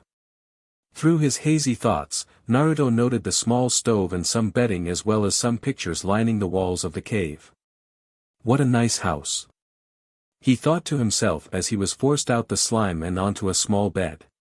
It's so cold, he mumbled, only to smile as the slime crawled over him, its hungry green eyes looking at him as the tentacles started to peel away his clothes. Air. Naruto. Now's the time to start defending yourself. From what, you silly fox? Naruto giggled slightly as the slime leaned forward, placing the discolored tentacle against his head while continuing to undress him. Nectar, it cooed as Naruto laid in only his boxers, linking their minds with its sweatapod. Suddenly the creature found itself in an unfamiliar location. It appeared to be in a dark and endless empty space of some sorts with a thin layer of water over a stone floor, but the primal thoughts of the creature were focused mainly on the sudden disappearance of the source of nectar it had been hunting. Well. I wasn't expecting a guest today. The slime turned to face the source of the voice and saw Kurama advancing on it with a feral smile. See, I don't know what your plan is, but to be honest I don't really care. You're a threat to the kid, so that makes you a threat to me. You thought you were the biggest, baddest monster around? Kurama's lips peeled back to reveal his teeth. You're not even close, brat. The killing intent was too much for the creature, who staggered backwards trying to escape his oppressive presence. You don't belong here. Get out. The Kyuubi roared at the creature, who started to shiver before collapsing into a puddle as it passed out with fear. Ha! Still got it.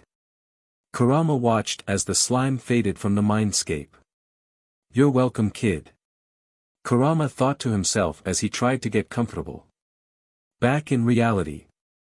Naruto blinked several times as he came back to his senses.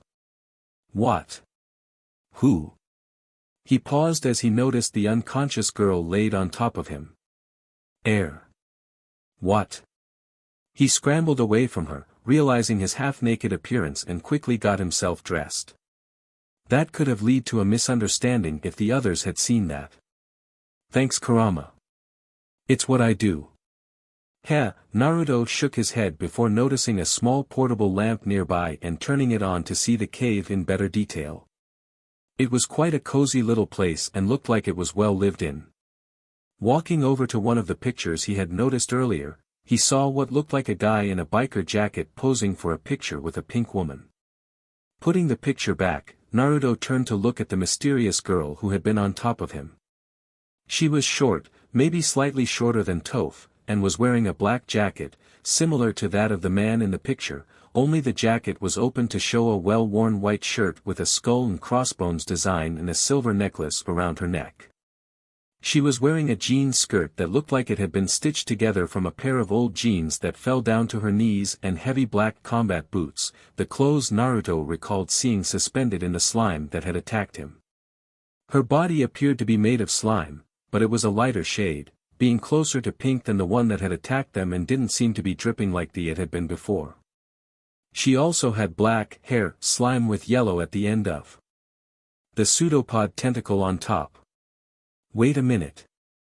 Naruto blinked as the girl mumbled something about a prince in her sleep before smiling and hugging a small blanket to her chest. Wait a second. Naruto tried to pry the blanket from the girl, who held onto it as if her life depended on it. That's my bed sheet that went missing. He scowled as he made out the badly smudged message, "Get out, leave now or else," drawn onto the sheet. It almost looked as if it had been written in BLD. Air. Naruto looked around uncertainly. While he suspected that this girl that was so peacefully sleeping right now was in fact the slime that attacked him, he was also sure that he couldn't leave her sleeping and defenseless in this cave. Seriously, how has your hero complex not gotten us killed yet? Kurama groaned. Because I have the strongest bijou watching my back, Naruto thought as he picked up the unconscious girl, summoning a few clones to keep watch of her cave home just in case. DMN straight you do. Kurama preened as Naruto made his way back to the farm, one question plaguing his mind. Now how on earth do I stop Kagaya and Toph from trying to kill her? So, we all agree on going with my plan. Toph smirked as she looked at the other girls. Kagaya, Chi-Chi and the aforementioned toad type were standing behind some large bushes outside the cave where Chi-Chi had tracked the slime, though Chi-Chi herself had to stretch her legs outward somewhat to keep her body low enough to the ground so as to not be seen. While Toph originally had tried to charge in and challenge the slime to a battle to the death, she had only gotten 2 steps before she found herself on the ground holding her wounded ankle and quietly cursing at the intense pain.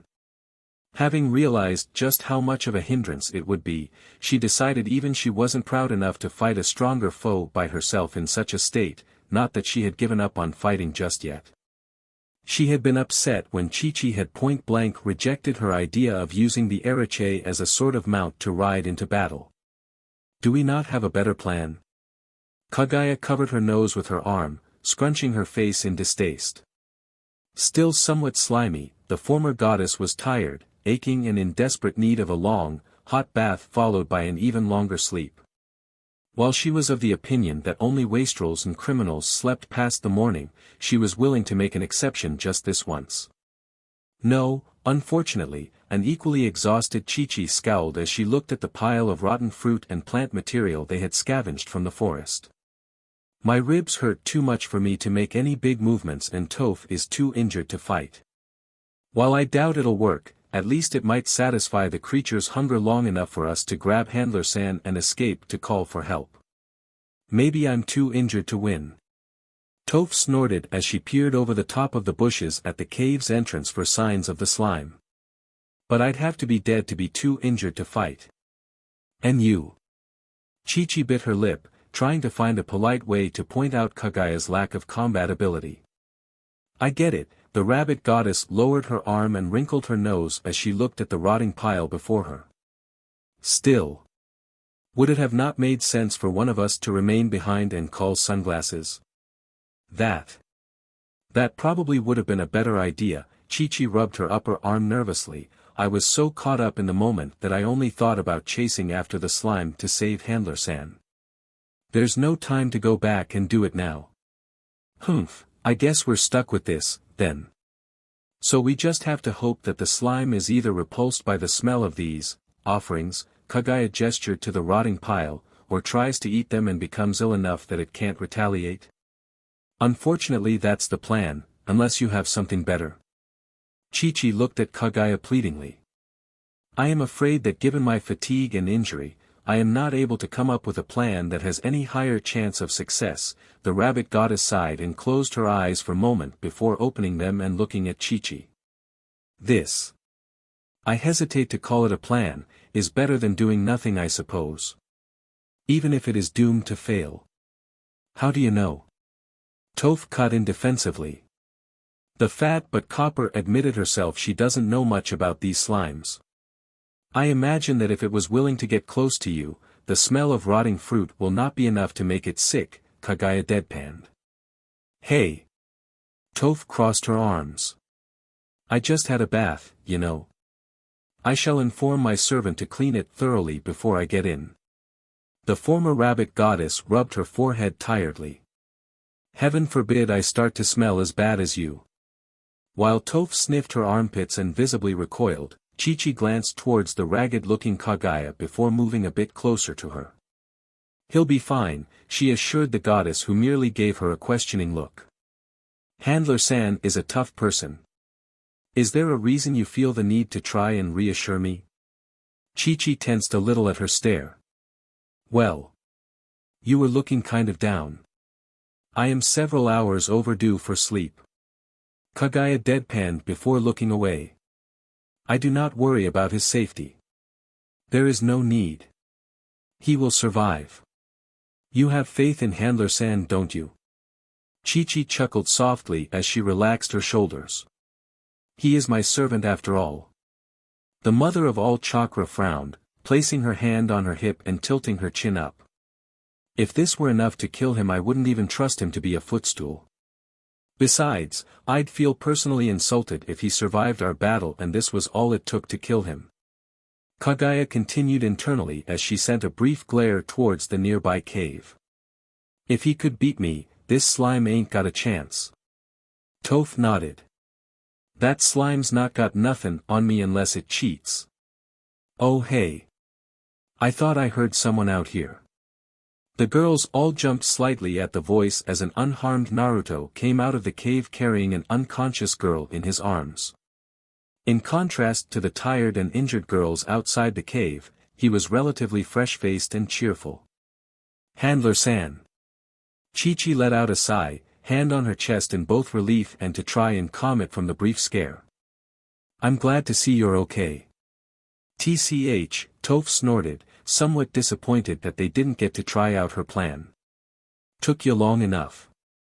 Sorry, Naruto chuckled. I hope I didn't worry you too much.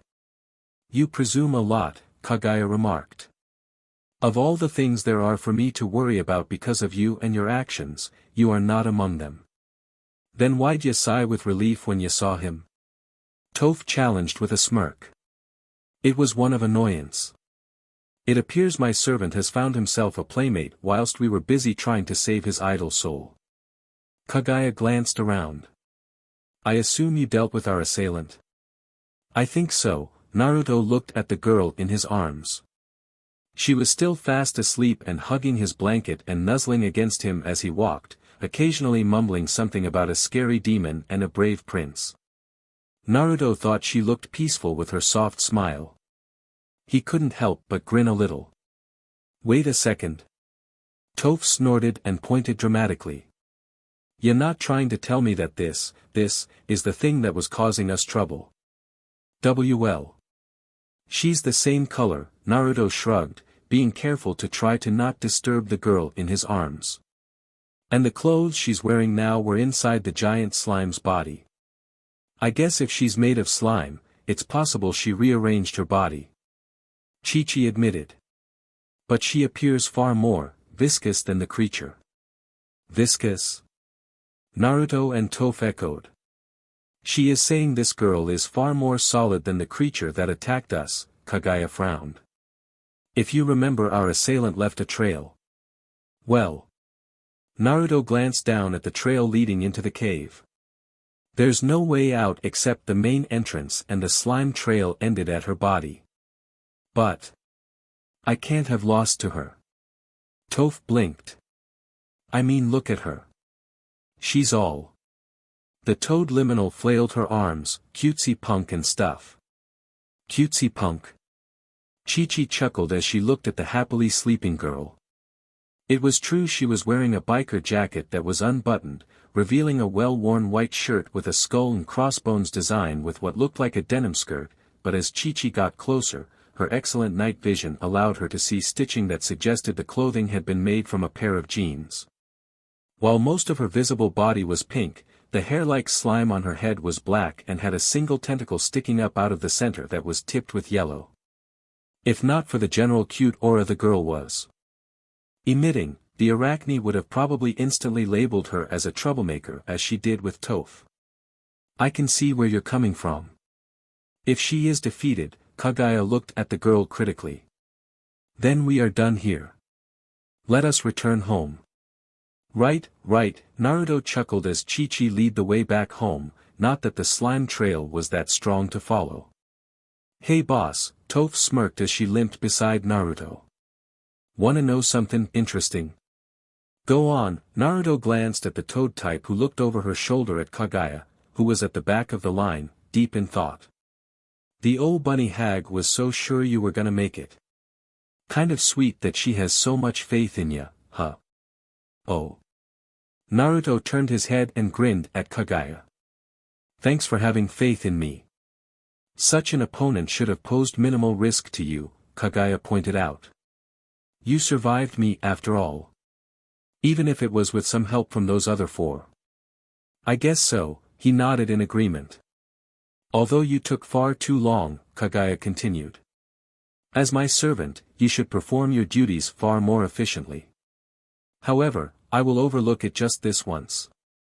Gee, thanks for your concern. Naruto rolled his eyes while Toph snickered. I am glad you are okay. Kagaya had a small smile on her face.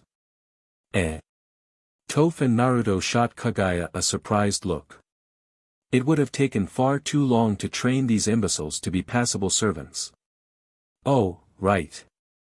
Naruto sighed, missing Kagaya's soft smile as they made their way back to the farm. Back at the farm. Well. What do we do with her then? Kagaya asked as she reclined on some towels on the couch, currently waiting for the Kage Bunshin Naruto had summoned to clean the bathroom for her use. The gang were gathered in the main living room with the unconscious slime girl sleeping in a chair hugging the blanket. Naruto's initial attempts to reclaim it had met with little success and he had given up on retrieving it. Whatever we do, we have to tell Agent Smith about all this, Chi-Chi remarked as she attached the phone to the charger and moved to set it on a small table, having to brush aside some food wrappers Toph had left there to clear a space for it. She made a mental note to lecture Toph on her civic duties after a nice long sleep. I say we give her a beating. Toph cracked her knuckles menacingly. You gotta show these people you've mean business. While I agree we must do something with her, it would go against everything I stand for to attack a harmless, sleeping girl, Chi-Chi frowned. We still don't know for sure that she's the one who attacked us, after all. All the evidence points to her, Kagaya frowned. The only evidence we have is the pink slime trail. Chi-Chi countered. It's possible that there's more than one. For all we know, they could be herd creatures. Well yes, Kagaya scowled. But if that were the case, we would have seen multiple trails would we not? For all we know this could be the creature's child, and it was attacking us because we invaded its territory. Chi-Chi rationalized.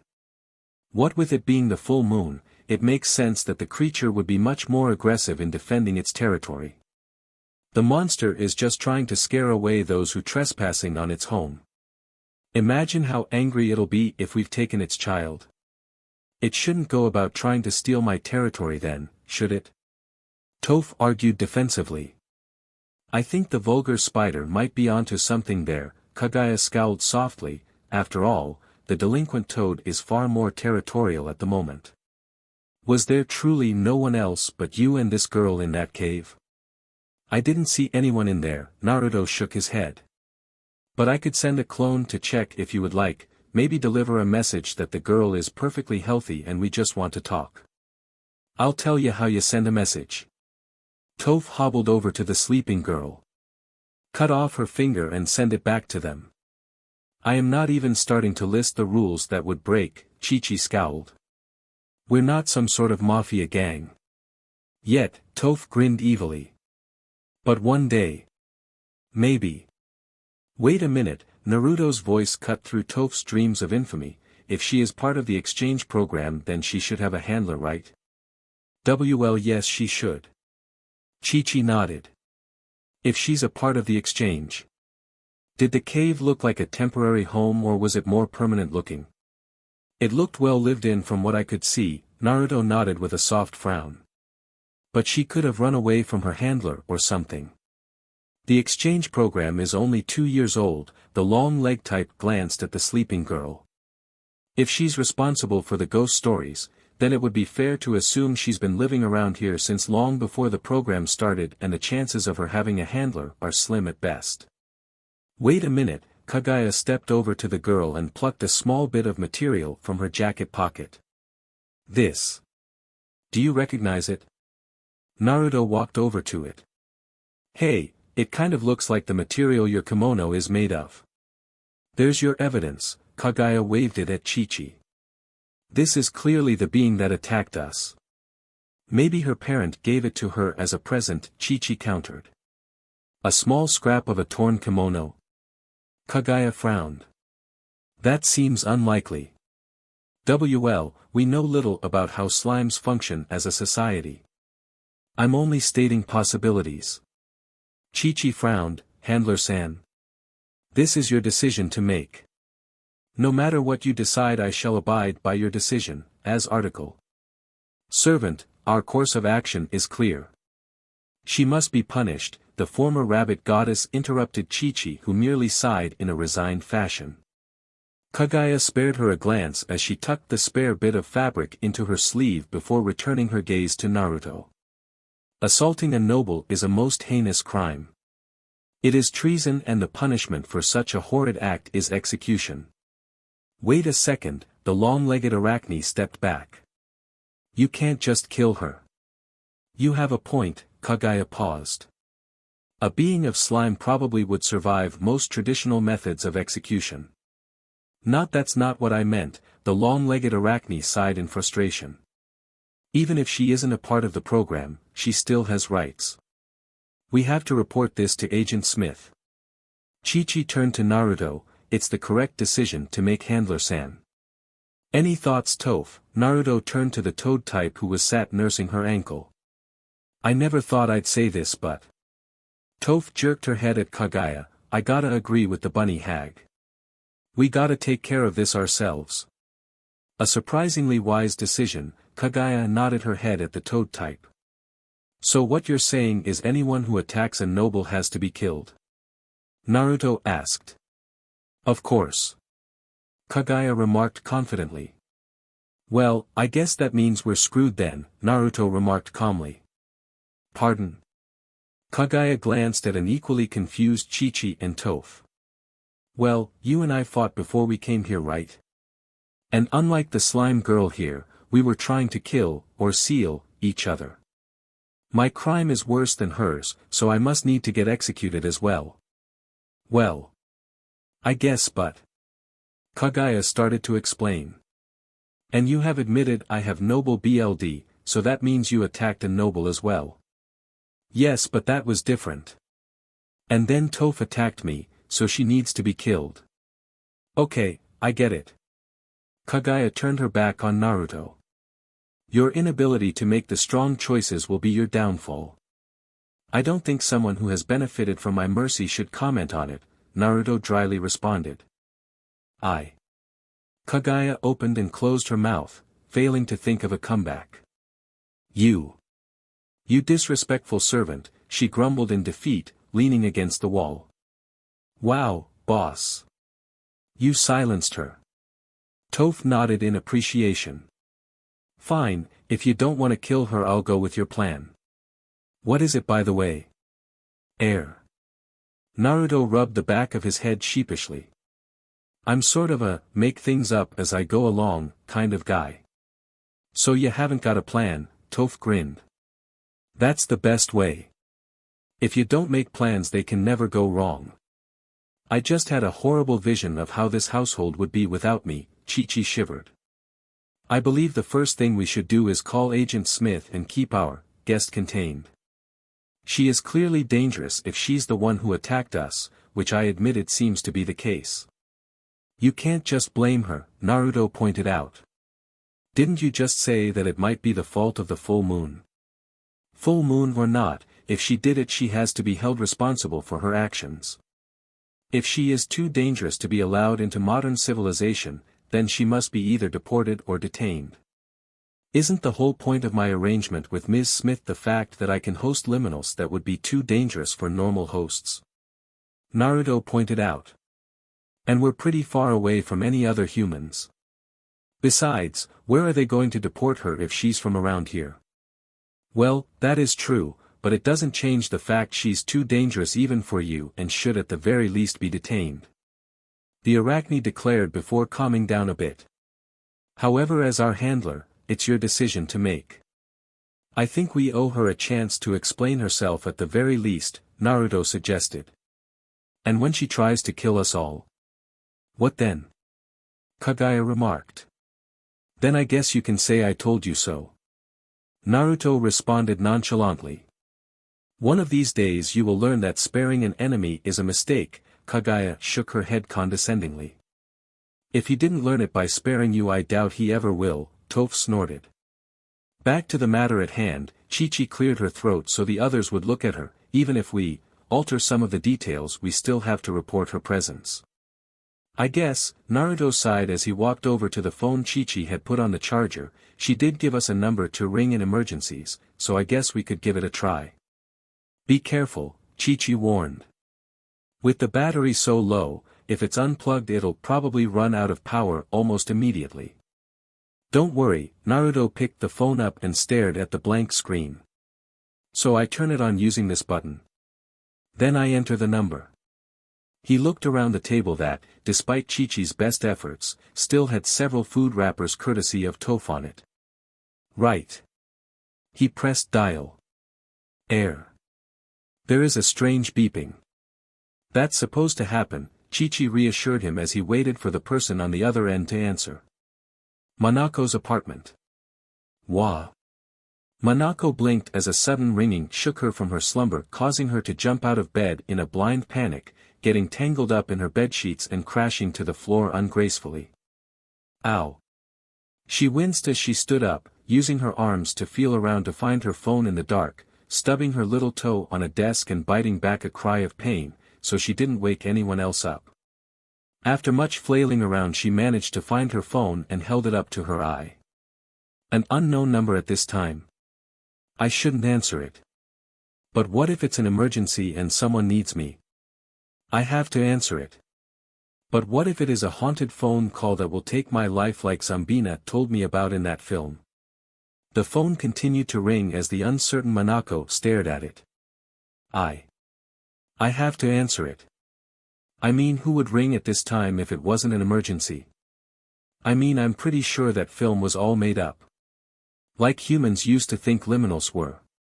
Air. After what seemed like an eternity. The phone finally stopped ringing. Oh no. What if they were in danger and had died because I didn't answer the phone? I killed them. Manako started to panic.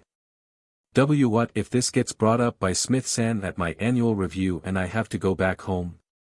The phone started to ring again, and she instinctively answered it before freezing in horror at the sound of someone breathing.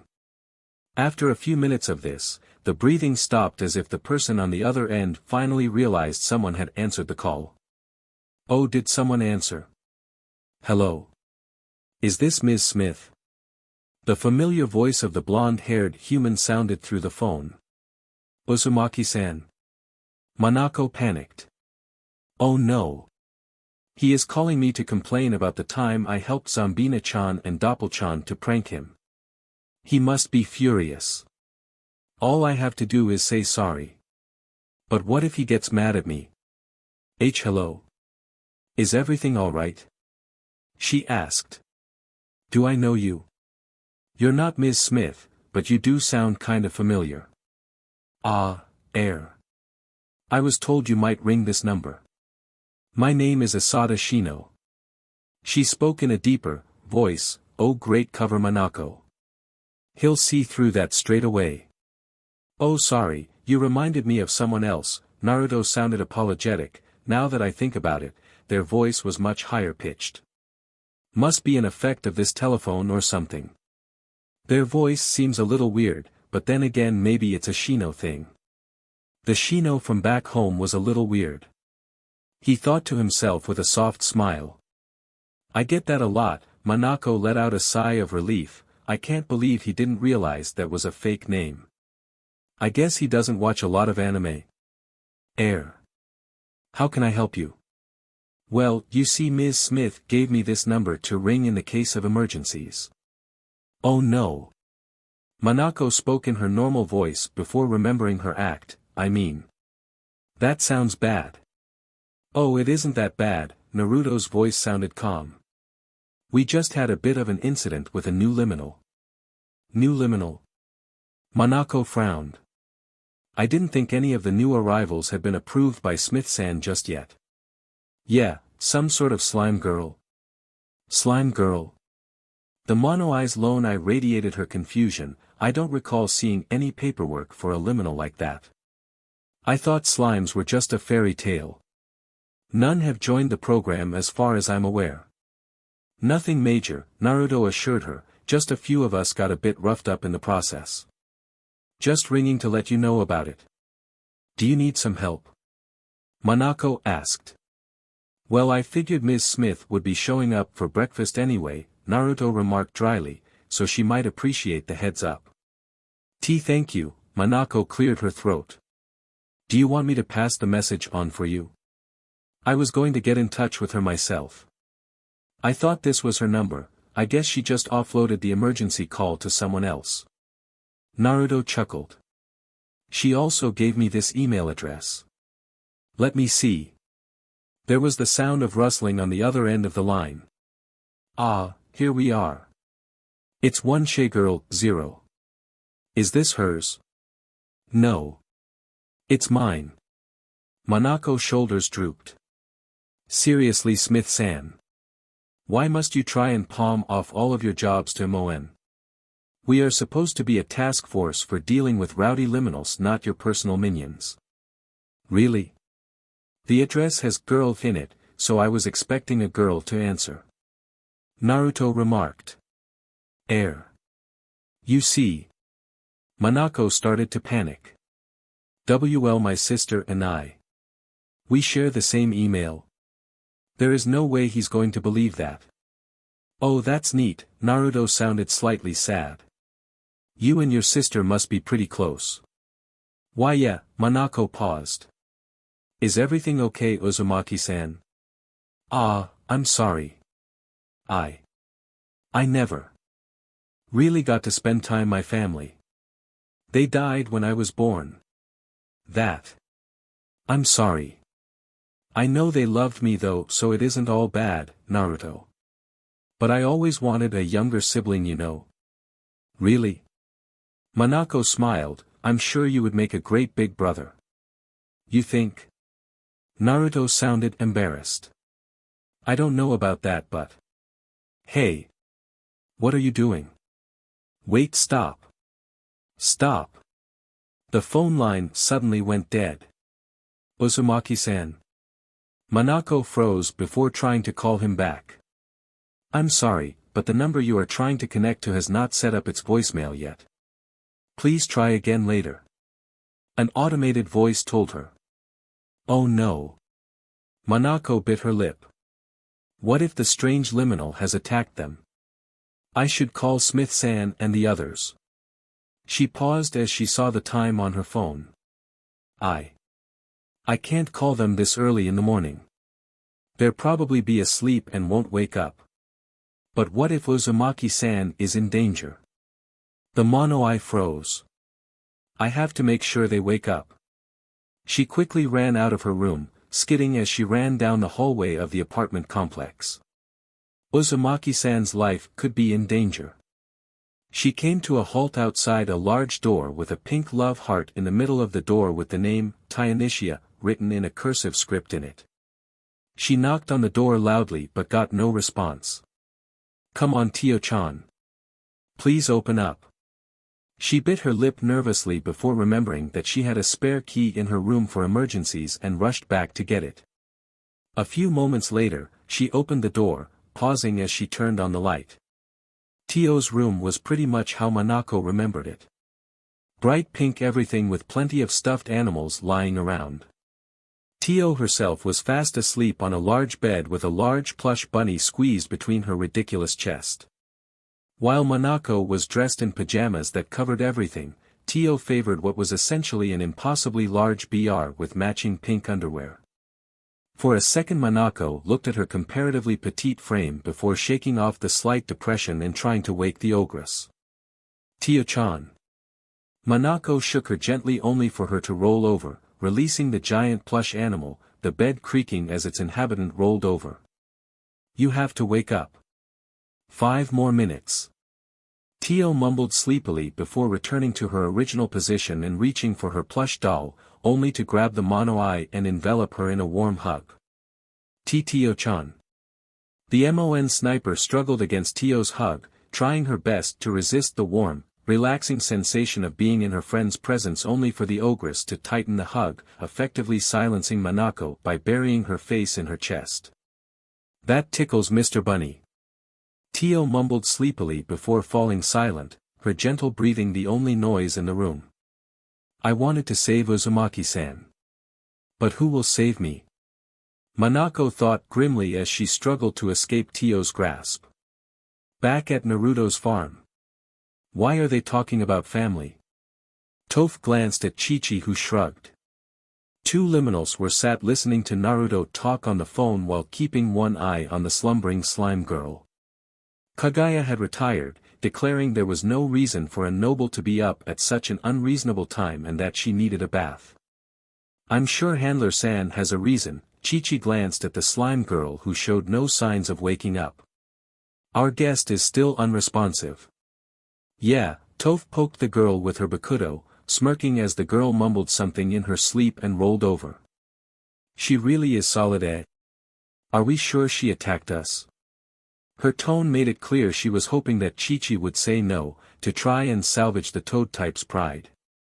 She had a piece of Kagaya's kimono, Chi-Chi pointed out, too tired to notice Toph's slightly pleading tone. Well, yeah. Toph frowned. Still, I guess just because you're cute it doesn't mean you can't hit strong. There's no need to be so embarrassed. Even Handler-san wasn't able to beat her. Chi-Chi blinked all of her eyes to try and stave off her exhaustion. It had been an overwhelming night for the Arachne. She didn't beat me, you hear? She just got lucky is all. The bullywug laid down on a couch and pulled her hat over her eyes. I'm taking 5. Keep an eye on her, will ya? She jerked a thumb at the unconscious slime before crossing her arms and settling down. Chi-Chi resisted the urge to remind Toph who was the more senior of the two, instead focusing her attention on the girl before her, which was easier said than done. Her eyes were constantly drooping closed, and her body ached all over. Her ribs were still quite sore, and although she found it easier to breathe now, she was concerned there may have been some serious damage inflicted on her. Her thoughts, already sluggish from fatigue, started to drift around from her original focus until she slapped herself to try and regain focus. If only I could drink caffeine. Chi-Chi suddenly exclaimed. I need coffee or something to keep me focused.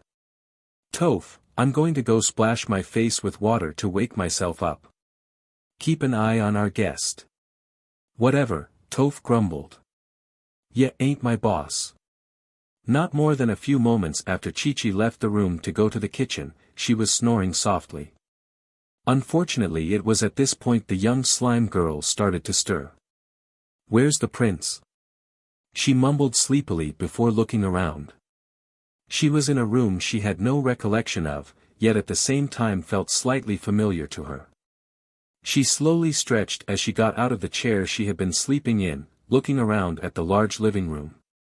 What a strange place, she mused as she saw all of the different size seats.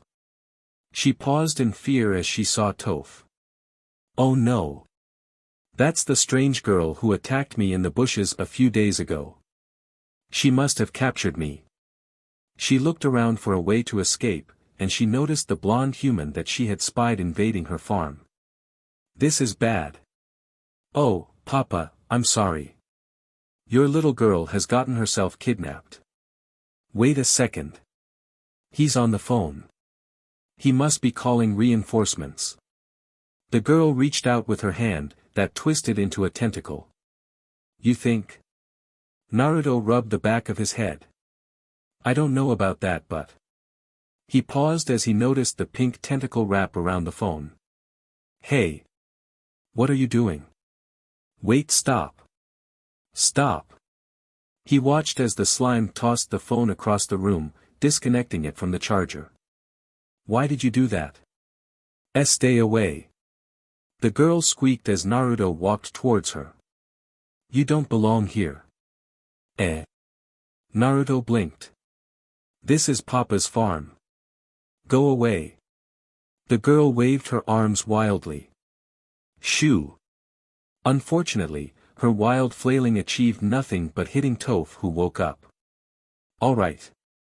Who's the dead punk that hit me? She growled as she pushed her hat back. Oh no. The slime panicked. I woke up the evil one. Evil one? Toph twitched. I'll give you evil, you little brat. Toph. Naruto shook his head. TCH, Toph stood back. You're lucky the boss is a nice guy. Boss? The slime looked at Naruto. You're a boss. I guess. Toph calls me that a lot. Papa warned me this could happen. The girl turned away from them mumbling to herself, loud enough for Toph and Naruto to hear. They must have to come to get revenge on Papa. He said that other boss people didn't like him that much. I won't give up Papa. Naruto and Toph shared a confused look. I won't let you steal Papa's farm. The young girl ran at Naruto, her eyes closed as she flailed at Naruto, achieving little other than amusing Naruto as she spun her arms around like a windmill, missing him with every punch. After a minute she opened her eyes and jumped back. No. He defeated the super special technique that Papa taught me.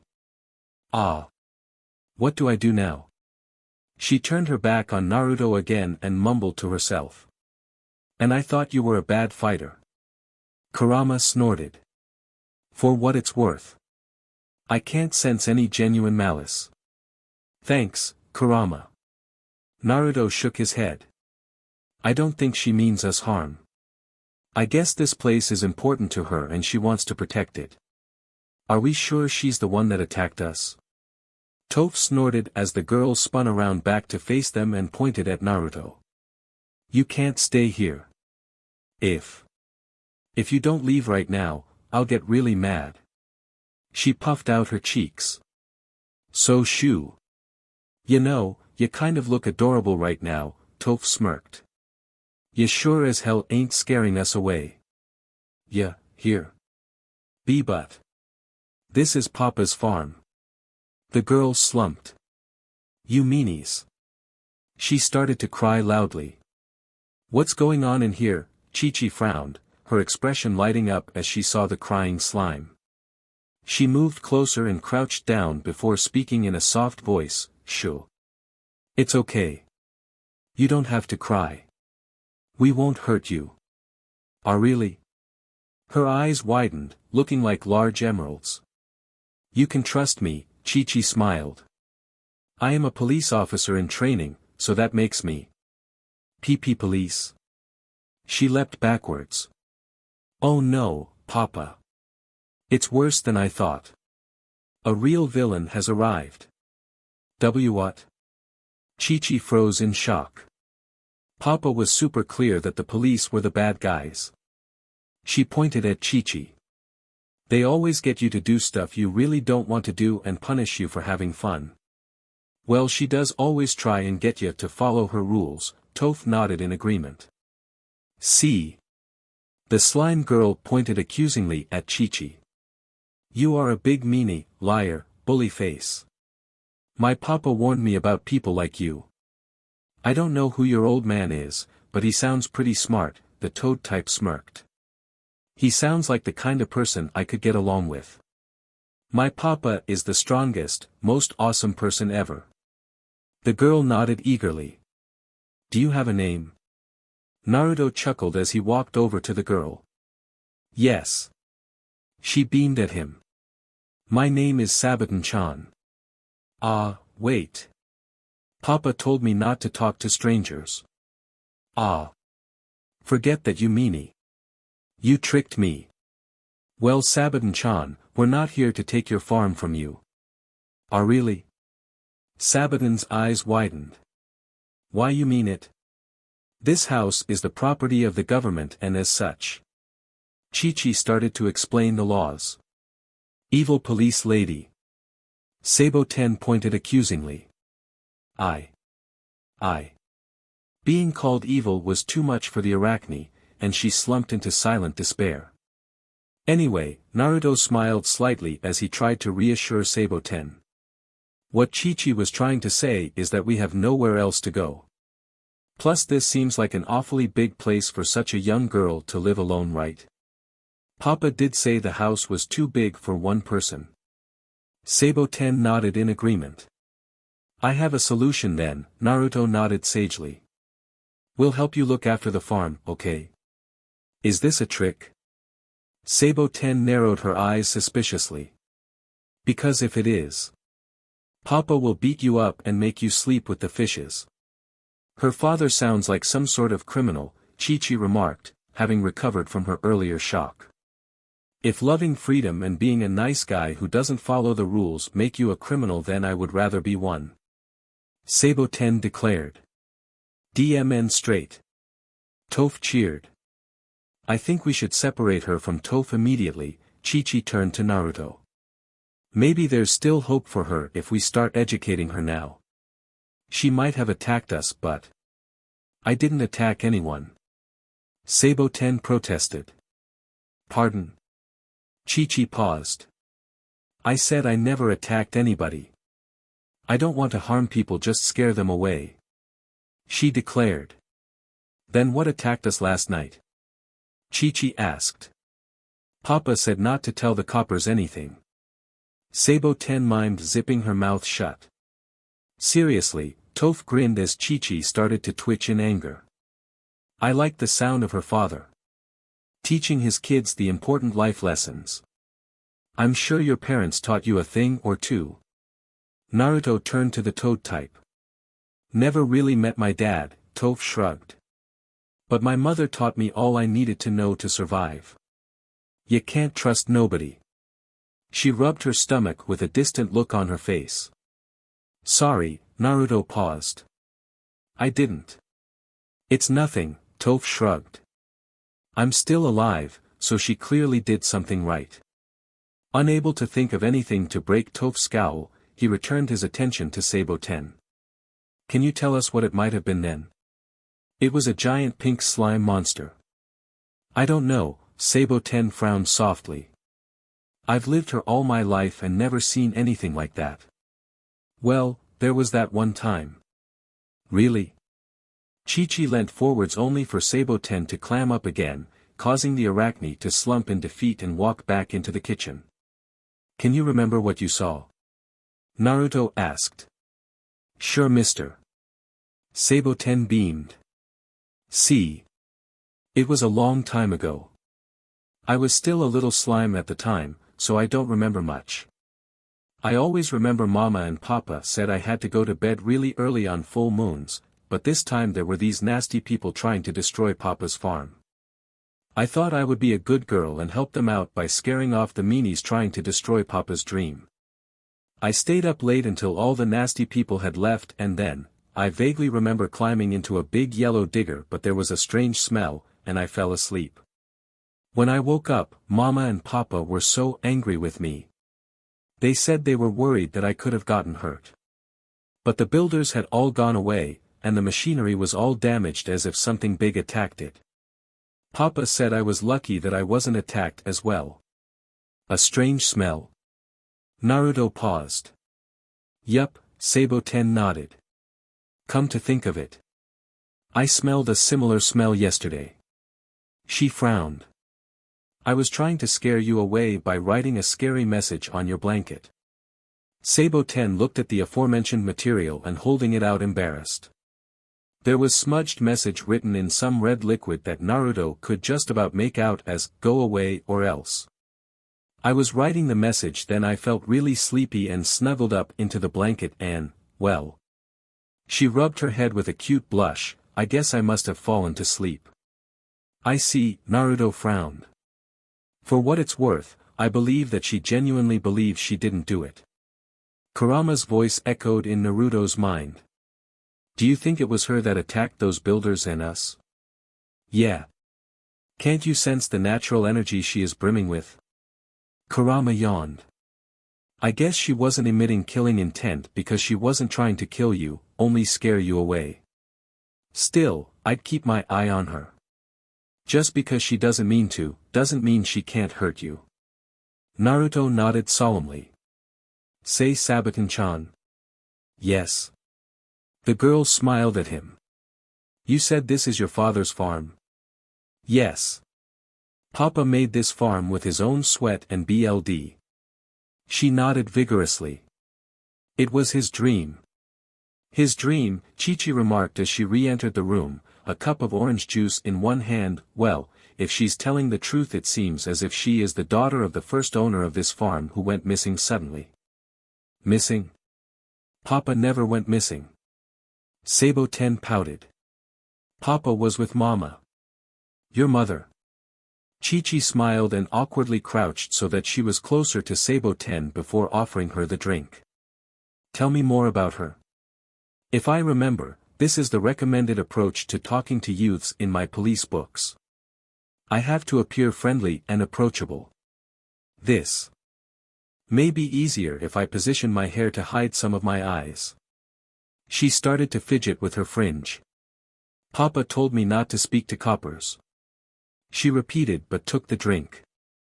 Thank you, Ms. Copper. You're welcome, Chi-Chi responded, slightly taken aback by her politeness. Papa said you have to be polite to everyone. Especially your enemies. She chirped happily. Oh. Chi-Chi slumped again. Chi-Chi isn't your enemy, Naruto assured Sabo-ten, no one here wants to hurt you. Well. I don't think I should talk to strangers. Sabo-ten looked uncertain. You don't have to tell me anything you don't want to. Naruto chuckled. I was just curious. See, I never really got to meet my parents, so I guess I kind of envy you. Really? Sabo-ten blinked. You talk about your papa a lot. He must be quite the guy. Yup. She nodded energetically. Papa is so brave and strong and kind. He built this farm with his own sweat. He was a really popular guy back in his city and had lots of friends that called him boss. He had the largest group of friends for miles but had always dreamed of running a farm in the countryside, so he saved up all his money. But as he got close to his goal, some evil coppers took it all away from him. So he saved again, but this time hid some of his money better so that when the evil coppers tried again, they didn't get all of his money. He kept doing this, and after a long time and much struggling, Sabo-ten clenched her fists dramatically, he had enough money. Sabo-ten paused for cheers that didn't come. It sounds like her father was laundering money or committing fraud. Probably some big gangster or something. Chi-Chi remarked. I know. Toph nodded. He sounds pretty badass. Chi-Chi opened her mouth to reply, before shaking her head and turning back to Sabo-ten, sorry. Please continue. So alright folks, that's all for today. Stay tuned for part 6. Do subscribe, like and share for more such videos. Also check out the story and author DJ Unk 101 on fanfiction.net. Press the bell icon to be notified first on release. See you in the next video. Till then, goodbye.